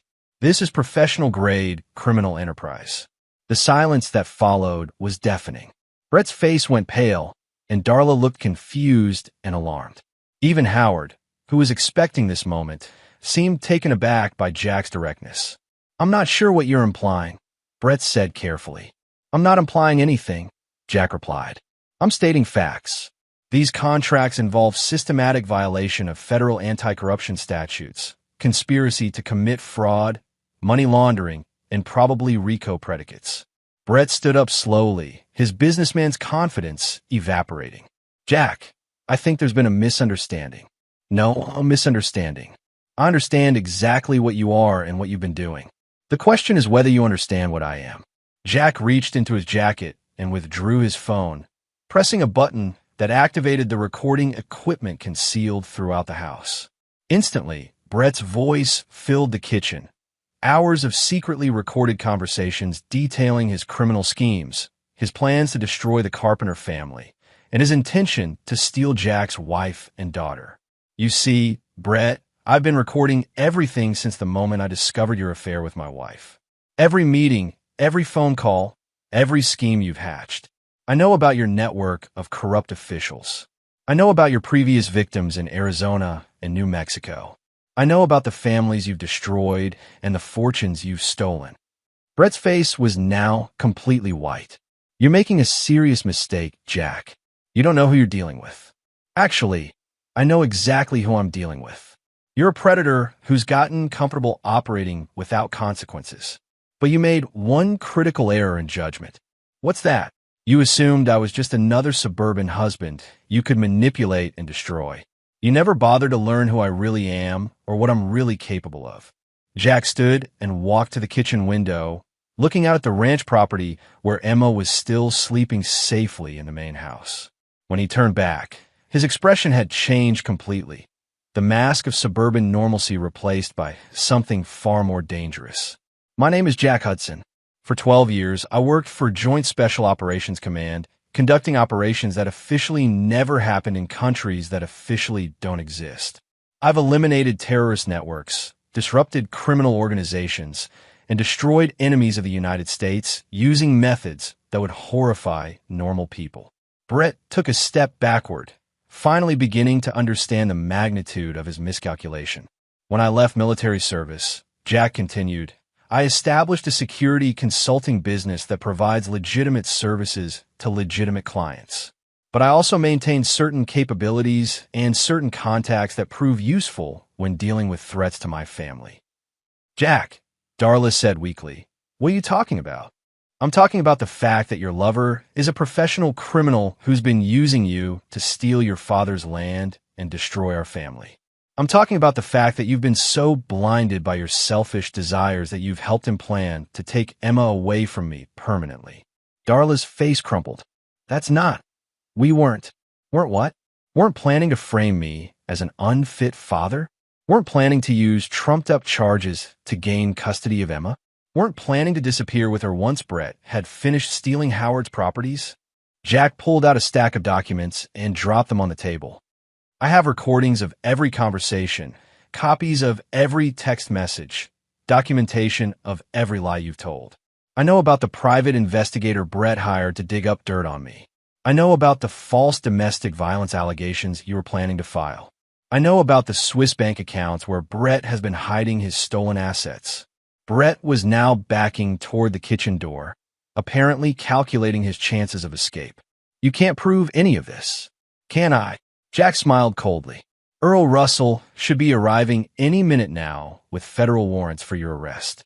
FBI, DEA, and IRS investigators have been building cases against your network for months, using information I provided. Your associates in Arizona, New Mexico, and Nevada are being arrested as we speak." As if summoned by Jack's words, the sound of approaching vehicles could be heard outside. Through the kitchen window, they could see Sheriff Earl Russell's car leading a convoy of federal law enforcement vehicles up the ranch road. "You see, Brett, yesterday's little drama served multiple purposes. It confirmed your criminal conspiracy with my wife.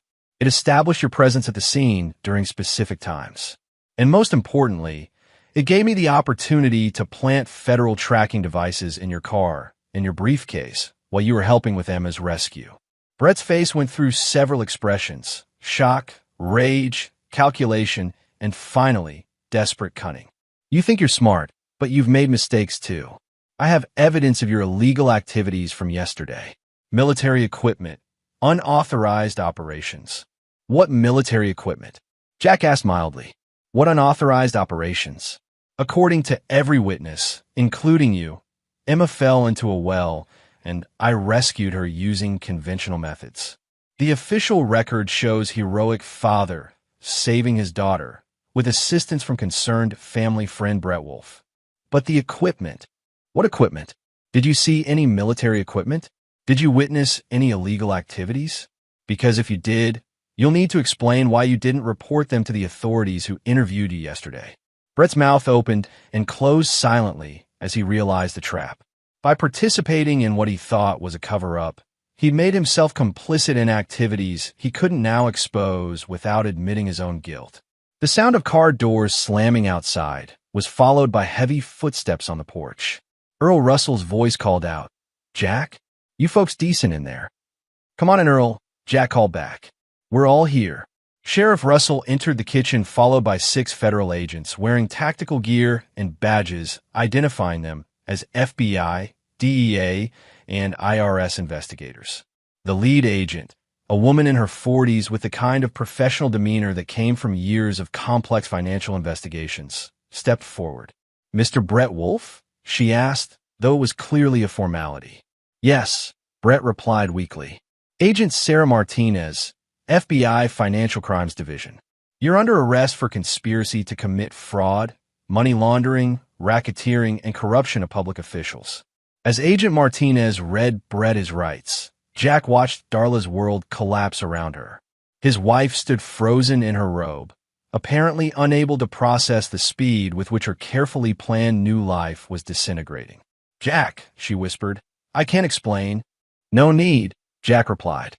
"I understand everything perfectly." Agent Martinez finished with Brett's rights and turned to Darla. "Mrs. Hudson, you're also under arrest for conspiracy to commit fraud and accessory to multiple felonies." "Wait," Darla said, panic finally breaking through her shock. "I didn't know about any crimes. Brett told me this was legitimate business."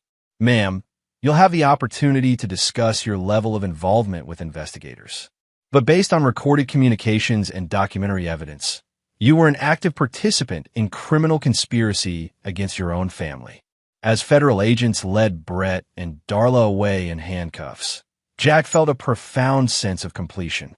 The people who had betrayed him and threatened his daughter were finally facing consequences proportional to their crimes. Howard clapped Jack on the shoulder. "Hell of a thing, watching justice actually work for once." "It's not over yet," Jack replied. "Brett's criminal network extends across multiple states. His arrest will trigger investigations that'll take years to complete. And Darla, she'll have to live with the knowledge that her selfish choices destroyed not just our family, but her own freedom." "What about Emma?" Jack looked out the window toward the main house where his daughter was still sleeping, protected from the chaos that had consumed the adults around her. "Emma gets a new life, free from people who would use her as a weapon or a bargaining chip. Free from the corruption that's been poisoning this family." As the last of the law enforcement vehicles disappeared down the ranch road, Jack began planning the next phase of his life. His marriage was over. His wife was facing federal charges. His daughter's mother would likely spend years in prison. But Emma would be safe. Emma would be loved. And Emma would grow up knowing that some people in the world were willing to fight for what mattered, no matter the cost. Jack Hudson had learned long ago that some enemies could only be defeated through complete and total destruction. Today, he'd applied that lesson to protect the most important person in his world. The well had been sealed. The betrayers had been eliminated.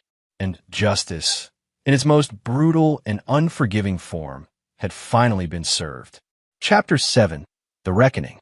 6 weeks after Brett Wolf and Darla Hudson were arrested at Howard Carpenter's ranch, Jack sat in his lawyer's office reviewing the final divorce papers. The legal proceedings had moved with unusual speed, thanks largely to the overwhelming evidence of Darla's criminal conspiracy and adultery. "She's agreed to relinquish all parental rights," Jack's attorney, William Gillespie, explained as he slid the documents across the mahogany table. "In exchange, The prosecution is recommending a reduced sentence on the conspiracy charges. Jack studied the papers that would legally sever Darla's connection to Emma forever. It was a stark conclusion to 12 years of marriage, but Jack felt only relief. Emma would never again be threatened by a mother who'd been willing to use her as leverage in criminal schemes. What's her current status? Jack asked. Federal holding facility in Houston. Bail was denied after she was classified as a flight risk. Her defense attorney is pushing for a plea agreement, but the prosecution isn't feeling generous. Brett Wolfe has been cooperating fully, which means they have detailed information about her level of involvement. Jack wasn't surprised. Brett had proven himself to be exactly the kind of coward who would sell out his accomplices to save himself. The man who'd swagger and manipulated his way through life was now desperately trying to minimize his own prison sentence by betraying everyone he'd worked with. How much time is she looking at? Realistically, 8 to 12 years if she takes a plea. 15 to 20 if she goes to trial and loses. The evidence against her is substantial. Jack signed the divorce papers with steady hands. 12 years of marriage ended with the stroke of a pen and the weight of criminal betrayal. Emma would be 8 years old when her mother was sentenced, possibly 20 when Darla was released from prison. But Emma would be safe. That was all that mattered. There's one other matter, Gillespie continued. The federal investigation into Brett's network has uncovered something interesting. It seems your wife and her lover weren't the only ones involved in this conspiracy. Jack looked up from the papers. What do you mean? Howard Carpenter's been receiving some unusual visitors at the ranch. Federal agents, specifically. Seems like Brett's operation was larger than anyone initially realized. That afternoon, Jack drove out to Howard's ranch to check on Emma and discuss the latest developments in the federal investigation. His daughter had been staying with her grandfather while Jack dealt with the legal complications of the arrests and divorce proceedings. He found Emma in her favorite spot by the old barn, playing with a set of toy horses while Howard watched from the porch. She'd adjusted to her mother's absence with the resilience of childhood, though Jack knew she would eventually need help processing the complex emotions surrounding Darla's betrayal and imprisonment. "Daddy!" Emma ran to him as he climbed out of his truck. "Grandpa, Howard's been teaching me about taking care of horses." "That's wonderful, sweetheart." Jack hugged his daughter, feeling the familiar surge of protective love that had driven all his recent actions. "Are you having a good time here?" "Uh-huh. But I miss you." "I miss you too. That's why I came to talk to Grandpa about something important." Howard joined them as they walked toward the house. The old man looked tired but satisfied, like someone who'd finally seen justice served after years of frustration. "Federal boy's been by again today," Howard said quietly. "Seems like Brett's been talking a blue streak about his operation. Some interesting details coming to light."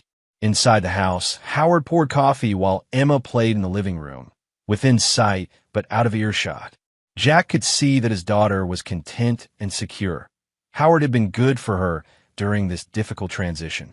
"What kind of details?" Jack asked. "Turns out Brett's land acquisition scheme was bigger than we thought.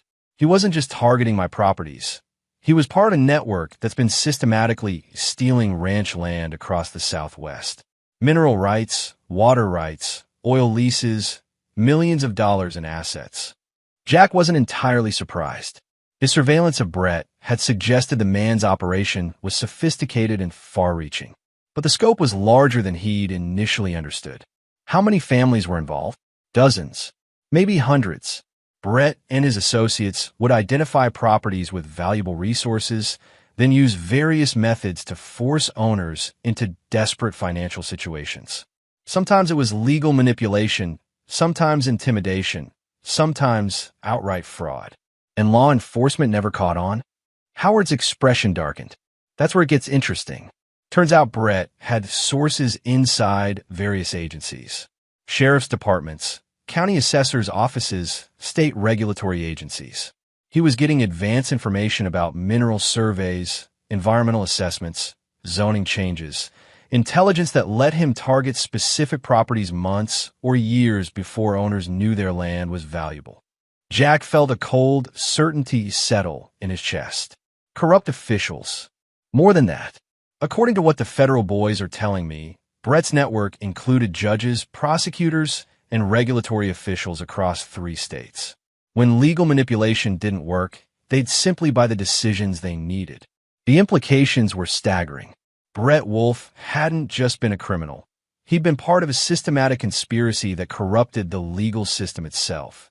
Families who tried to fight back through proper channels had found themselves facing judges who'd already been bought, prosecutors who wouldn't file charges, and regulatory agencies that rubber-stamped whatever Brett wanted. What does that leave us? Jack asked. Clean. The federal investigation confirms that Brett targeted my family specifically because he thought we were vulnerable. He never expected to run into someone with your background. Jack nodded. His military experience and security consulting contacts had given him resources that Brett's typical victims didn't possess.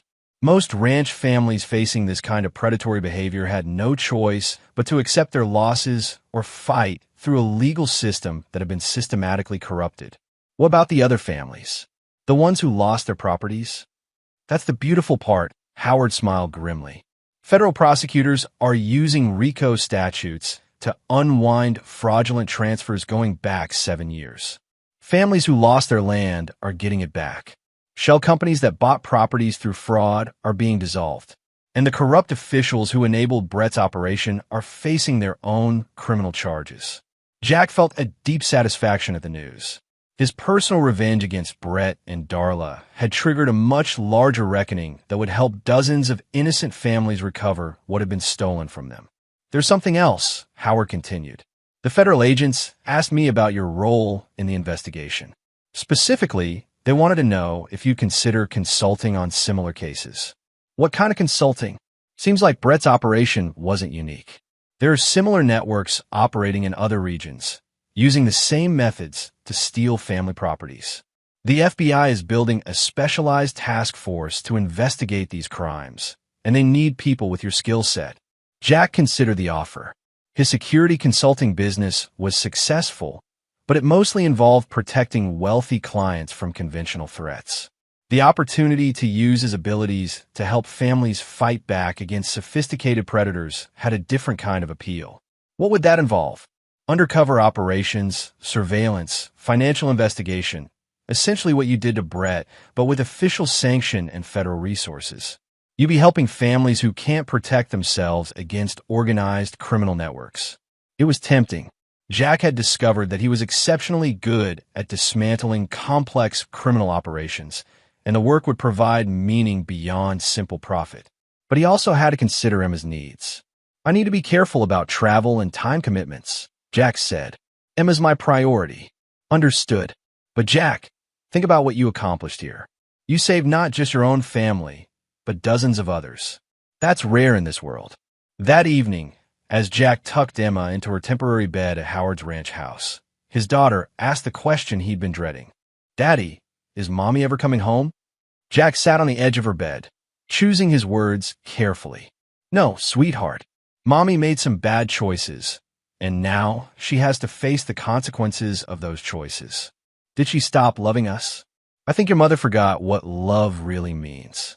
Real love means protecting the people you care about, even when it's hard. It means telling the truth, even when lies seem easier. Your mother forgot those things. Emma was quiet for a long moment. Do you still love her? I'll always care about her because she's your mother, Jack said carefully. But I can't trust her anymore. And without trust, love can't survive. Will I see her again? Maybe someday, when you're older. But right now, my job is to keep you safe and help you grow up to be the kind of person who makes good choices. Emma nodded solemnly. Like you did when you saved me from the well. Like I do every day when I choose to put you first. As Emma drifted off to sleep, Jack reflected on the path that had led them to this point. 6 months ago, he'd been living what most people would consider a normal life, successful career, suburban home, seemingly stable marriage. The discovery of Darla's betrayal had shattered that illusion, but it had also revealed truths about love, loyalty, and justice that were far more valuable. Brett Wolfe was facing life in prison. Darla would spend the best years of her life paying for her crimes. Dozens of corrupt officials were being prosecuted. Innocent families were recovering stolen property. And Emma was safe. Jack Hudson had learned long ago that some battles could only be won through total victory. When enemies threatened what you valued most, half measures and compromise led to defeat. You had to be willing to destroy them completely, no matter the cost. Tonight, as he listened to his daughter's peaceful breathing, Jack knew he'd made the right choice. The people who'd betrayed his family were facing justice. The criminal network that had threatened so many others was being dismantled. Most importantly, Emma would grow up knowing that some people in the world were willing to fight for what mattered, whatever the cost. The well had been sealed. The betrayers had been destroyed. And Jack Hudson had finally found the peace that came from total victory over those who'd threatened his family. Chapter 8. Federal Partnership. 3 months later, Jack stood in a federal office building in Houston, reviewing surveillance footage with Agent Sarah Martinez and her team. The images showed a sophisticated money laundering operation centered around a luxury car dealership in Phoenix. The latest target in what had become Operation Stronghold, the federal task force dedicated to dismantling criminal networks that preyed on family-owned properties. The pattern's identical to Brett Wolf's operation, Agent Martinez explained, pointing to financial records displayed on multiple monitors. Shell companies, corrupt officials, systematic targeting of families with valuable land holdings. But this network is larger and more sophisticated. Jack studied the evidence with professional interest. In the 3 months since joining the federal task force as a special consultant, he'd helped identify and dismantle criminal operations in 4 states. The work combined his military expertise with his business knowledge in ways that proved devastatingly effective against organized crime. Timeline for moving against them? Jack asked. 2 weeks. We need someone to get close to the leadership, confirm their methods, and document their network of corrupt officials. Someone with your background. Deep cover. Extensive. You'd be posing as a potential investor, someone with military connections and access to capital. The kind of person they recruit as a front for their operations. Jack nodded. It was similar to the approach he'd used against Brett, but with federal resources and legal authority backing his actions. The combination of official sanction and his unconventional methods had proven remarkably effective. What about Emma? She'll stay with Howard during the operation. The man's become quite attached to his granddaughter. That was true. Howard Carpenter had embraced his role as Emma's primary caregiver with enthusiasm that surprised everyone. The old rancher who'd seemed so set in his ways had adapted to 8-year-old energy and curiosity with remarkable grace. More importantly, Emma was thriving under Howard's care. The trauma of losing her mother to federal prison had been offset by the stability and genuine affection Howard provided. She was doing well in the local school, had made friends among the ranch families in the area, and showed no signs of the emotional damage Jack had feared. How long would the operation take? 4 to 6 weeks. Long enough to document their full network and gather evidence for RICO prosecutions. Jack considered the assignment.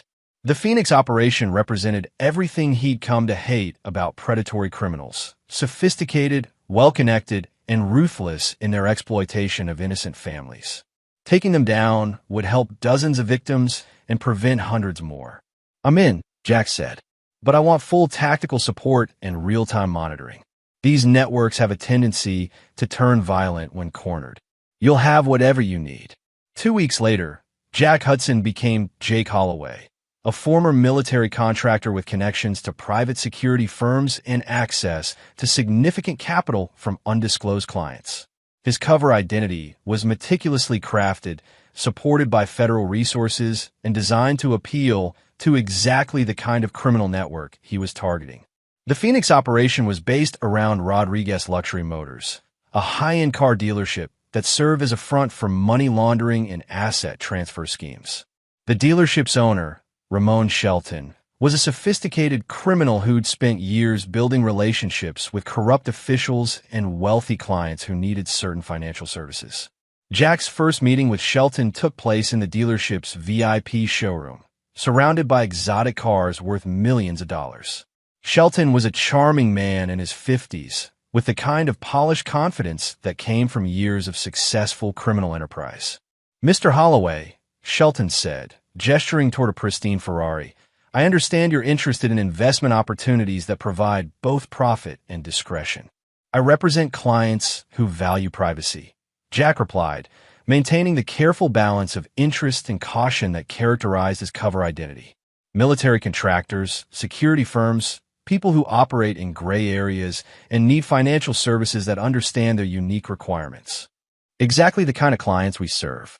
Our business model focuses on helping successful people protect and grow their assets without unnecessary government oversight. Over the following weeks, Jack was gradually introduced to the full scope of Shelton's operation. The man's network included corrupt judges, prosecutors, sheriff's deputies, and regulatory officials across Arizona and New Mexico. They perfected a system of identifying valuable properties, manufacturing legal problems for current owners, and acquiring assets at a fraction of their true worth. But Shelton's operation was more sophisticated than Brett Wolf's had been. Rather than simply stealing properties, they developed methods for legitimizing their acquisitions through complex legal manipulations that were nearly impossible to challenge through normal channels. The beauty of our approach, Shelton explained during one of their private meetings, is that everything appears completely legal. Property owners face legitimate financial pressure, make voluntary decisions to sell, and transfer assets through proper legal channels.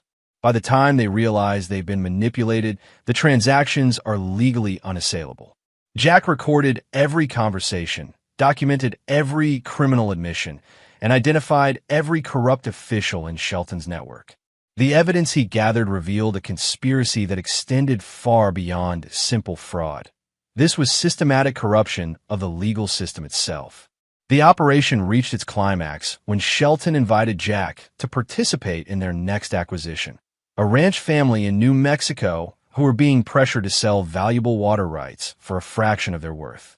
Shelton wanted Jack to provide the capital for the purchase, while local officials manufactured legal problems that would force the family into desperation. This is exactly the kind of opportunity that generates substantial returns, Shelton said, reviewing documents in his private office. The family thinks they're selling water rights worth maybe $50,000. They have no idea those rights are worth $20 million to the mining companies we represent. What about the legal challenges? Jack asked. Already arranged. The county assessor will discover tax irregularities that require immediate payment. The environmental agency will find violations that require expensive remediation. The bank will call in loans based on fraudulent asset evaluations. Within 60 days, the family will be facing financial ruin and legal prosecution unless they sell. And if they refuse? Shelton's expression hardened. Let's just say that sometimes accidents happen. Equipment failures, fires, personal tragedies that convince people to reconsider their options. It was a direct admission of extortion and implied threat of violence. Jack had everything he needed to bring down Shelton's entire network. The federal operation moved swiftly. At 6 a.m. on a Tuesday morning, teams of FBI, DEA, and IRS agents simultaneously raided locations across Arizona and New Mexico. Shelton was arrested at his dealership, surrounded by the luxury cars that had served as symbols of his criminal success. 18 corrupt officials were arrested, including 2 judges, a prosecutor, 3 sheriff's deputies, and various regulatory officials. The network's financial assets were frozen, and their victims were notified that fraudulent property transfers would be reversed. Jack watched the arrest from the Federal Task Force Command Center, feeling the familiar satisfaction that came from seeing justice served against those who preyed on innocent families. Hell of a job, Agent Martinez said, reviewing the evidence Jack had gathered. This investigation will generate prosecutions for years, and the civil asset forfeiture will recover millions of dollars for victims. What about the New Mexico family? The one Shelton was targeting? Safe. We intervened before any legal action was taken against them. They'll keep their water rights and receive compensation for the stress they endured. Jack nodded. Another family protected, another criminal network destroyed. It was becoming a pattern he found deeply satisfying. That evening, Jack called Howard's ranch to check on Emma. His daughter's voice was bright and excited as she told him about her day at school, her riding lessons, and the new calf that had been born on the ranch.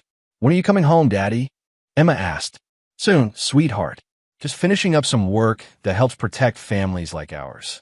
Like what you did to that bad man, Brett. Something like that.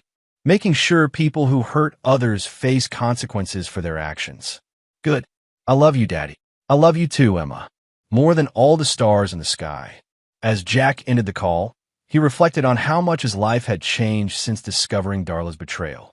The personal devastation that had destroyed his marriage had led to a career that provided both purpose and satisfaction. He was using his abilities to protect innocent families from exactly the kind of predators who'd threatened his own. Emma was safe, loved, and growing up with values that would help her make good choices throughout her life. Darla was serving her sentence in federal prison, facing the consequences of her betrayal and criminal conspiracy. Brett Wolfe would likely die in prison, his network of corruption finally exposed and dismantled. And Jack Hudson had found his calling, using the darkest skills from his military past to protect the innocent and destroy those who threatened them. The war against organized crime was far from over. There were other networks, other predators, other families who needed protection. But Jack had learned something important during his personal battle with Brett and Darla. Sometimes the only way to achieve real justice was through total victory. He would continue fighting. For Emma, for the families who couldn't protect themselves, and for the principle that betrayal and corruption should face swift and devastating consequences. The well had been sealed. The betrayers had been destroyed. And Jack Hudson had finally found peace in the knowledge that justice, in its most unforgiving form, would always prevail. Chapter 9. The Final Justice. 1 year after Brett Wolfe's arrest, Jack Hudson stood in the visiting room of the Federal Correctional Institution in Beaumont, Texas, waiting for his final meeting with the man who had tried to destroy his family. The request for this meeting had come from Brett himself, channeled through his attorney and approved by federal authorities. Jack wasn't sure why he'd agreed to come. Brett had nothing left to offer. His cooperation with prosecutors had already provided everything useful for ongoing investigations. His network had been dismantled, his assets seized, his corrupt officials prosecuted. But something about the request suggested Brett had finally begun to understand the magnitude of his miscalculations. Brett entered the visiting room flanked by guards, his expensive suits replaced by standard prison orange. The confident swagger was gone, replaced by the hollow-eyed demeanor of a man who'd lost everything and faced decades of confinement. At 44, Brett Wolfe looked 20 years older. "Jack," Brett said as he sat across the metal table. "Thank you for coming." Jack studied the broken man before him. "What do you want, Brett?" "I want to understand how you did it. How you played us so completely that we never saw it coming. You want tactical analysis from the man who destroyed you. I want to understand why I lost everything while you gained everything." Jack leaned back in his chair, considering the question. "You lost because you fundamentally misunderstood what you were dealing with. You saw a suburban husband and thought you could manipulate him like your other victims. You never bothered to learn who I really was or what I was really capable of. But it was more than that. You didn't just defend yourself. You orchestrated our complete destruction. Darla, me, our entire network." "How?" "Because you threatened my daughter," Jack said quietly. "The moment you started planning to take Emma away from me, you crossed a line that guaranteed your destruction." Brett's expression showed the first spark of understanding. It was never about Darla. It was never about the affairs or the business schemes. It was only about Emma. Everything was about Emma. Darla was your accomplice. She deserved to face consequences for her betrayal. But you made the mistake of involving my child in your schemes. That made your destruction inevitable. I never meant to hurt Emma. Yes, you did. Your plan required taking her away from me permanently. You were willing to use custody manipulation, false allegations, and legal corruption to steal my daughter and give her to her criminal mother. That wasn't collateral damage. That was deliberate. Brett was quiet for several minutes, apparently processing the implications of Jack's words. When he finally spoke, his voice carried a hollow understanding. You planned everything from the beginning. The surveillance, the recordings, the fake well incident, the federal investigation, all of it was designed to destroy us completely. The federal investigation was real. Your criminal network was real. The evidence against you is real.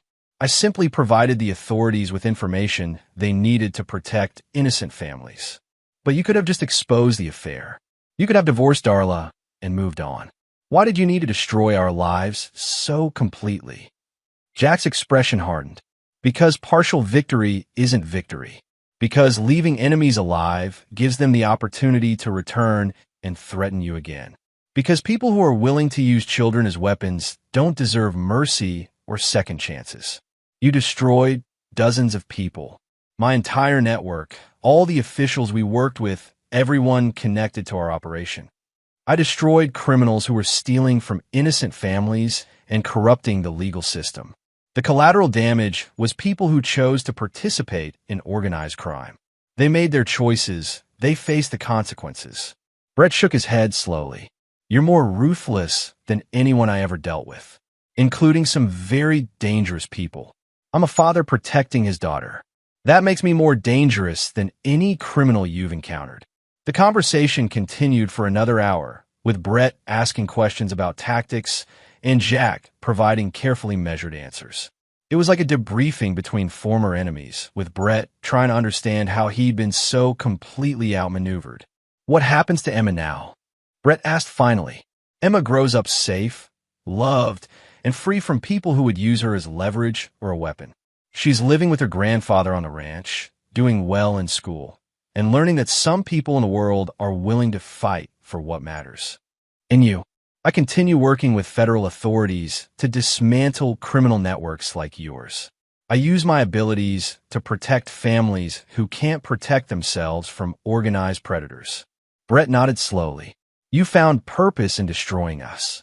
I found purpose in protecting the innocent and eliminating threats to my family. Your destruction was simply the most effective method for achieving those goals. As the meeting ended and Brett was led back to his cell, Jack reflected on the conversation. The man who'd once been so confident and manipulative was now broken and hopeless, facing 30 years in federal prison with no possibility of parole. Darla was serving 12 years in a different facility, her parental rights permanently terminated and her future destroyed by her own criminal choices. She would be nearly 50 when released, with no family, no prospects, and a criminal record that would follow her forever. But Emma was thriving. At 9 years old, she was a confident, happy child who loved her life on Howard's ranch. She was academically gifted, socially well-adjusted, and showed no signs of the trauma that might have resulted from her mother's betrayal and abandonment. More importantly, Emma was learning values that would guide her throughout life. She understood the importance of loyalty, honesty, and protecting those you love. She was growing up with the knowledge that some people were willing to fight for what mattered, whatever the cost. That evening, Jack called Howard's ranch to check on Emma before she went to bed. Daddy, Emma's voice was bright with excitement. Guess what happened today? What, sweetheart? We found baby birds in the barn. Howard says we can watch them grow up and learn to fly. That sounds wonderful. Are you taking good care of them? Uh-huh. Howard says we have to be very gentle and let their mama take care of them. But we can watch from far away. That's exactly right. Sometimes the best way to help someone is to protect them from a distance. Like you do with your work? Jack smiled. Something like that. Are you happy, Emma? Very happy. I love living on the ranch. I love Howard. And I love you most of all. I love you too, sweetheart. More than all the stars in the sky. After ending the call, Jack drove to his new home, a secure property outside Houston that served as his base of operations for federal task force work. The house was modest but well-equipped, with security systems and communication equipment that allowed him to work effectively with law enforcement agencies across the region. On his desk were files for 3 new investigations: criminal networks in Oklahoma, Arkansas, and Louisiana that were using methods similar to Brett Wolf's operation. Families were being targeted, properties were being stolen, and corrupt officials were enabling systematic theft of generational wealth. Jack would dismantle these networks just as he destroyed Brett's operation. He would protect the innocent, eliminate the threats, and ensure that criminals who preyed on families faced swift and devastating consequences. The work provided purpose beyond personal satisfaction. Every criminal network destroyed meant dozens of families protected. Every corrupt official prosecuted meant a more honest legal system. Every predator eliminated meant safer communities. But the deepest satisfaction came from knowing that Emma was safe. His daughter would grow up in a world where she was loved, protected, and valued for who she was rather than what she could provide to others. She would never be used as leverage or threatened by people who prioritize their own selfish desires over a child's well-being.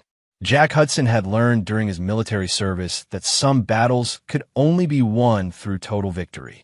When enemies threatened what you valued most, compromise led to defeat. You had to be willing to destroy them completely, whatever the cost. The battle for his family had been won decisively. Brett Wolfe was broken and imprisoned. Darla faced years of incarceration for her betrayal. Their criminal network had been dismantled. The corrupt officials who'd enabled their crimes were facing prosecution. Most importantly, Emma was safe, happy, and growing up with people who truly loved her.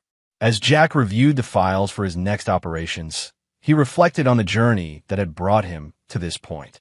The discovery of Darla's affair had been devastating, but it had also revealed truths about love, loyalty, and justice that were far more valuable than the illusion of domestic tranquility. Real love meant protecting those you cared about, even when it required difficult choices.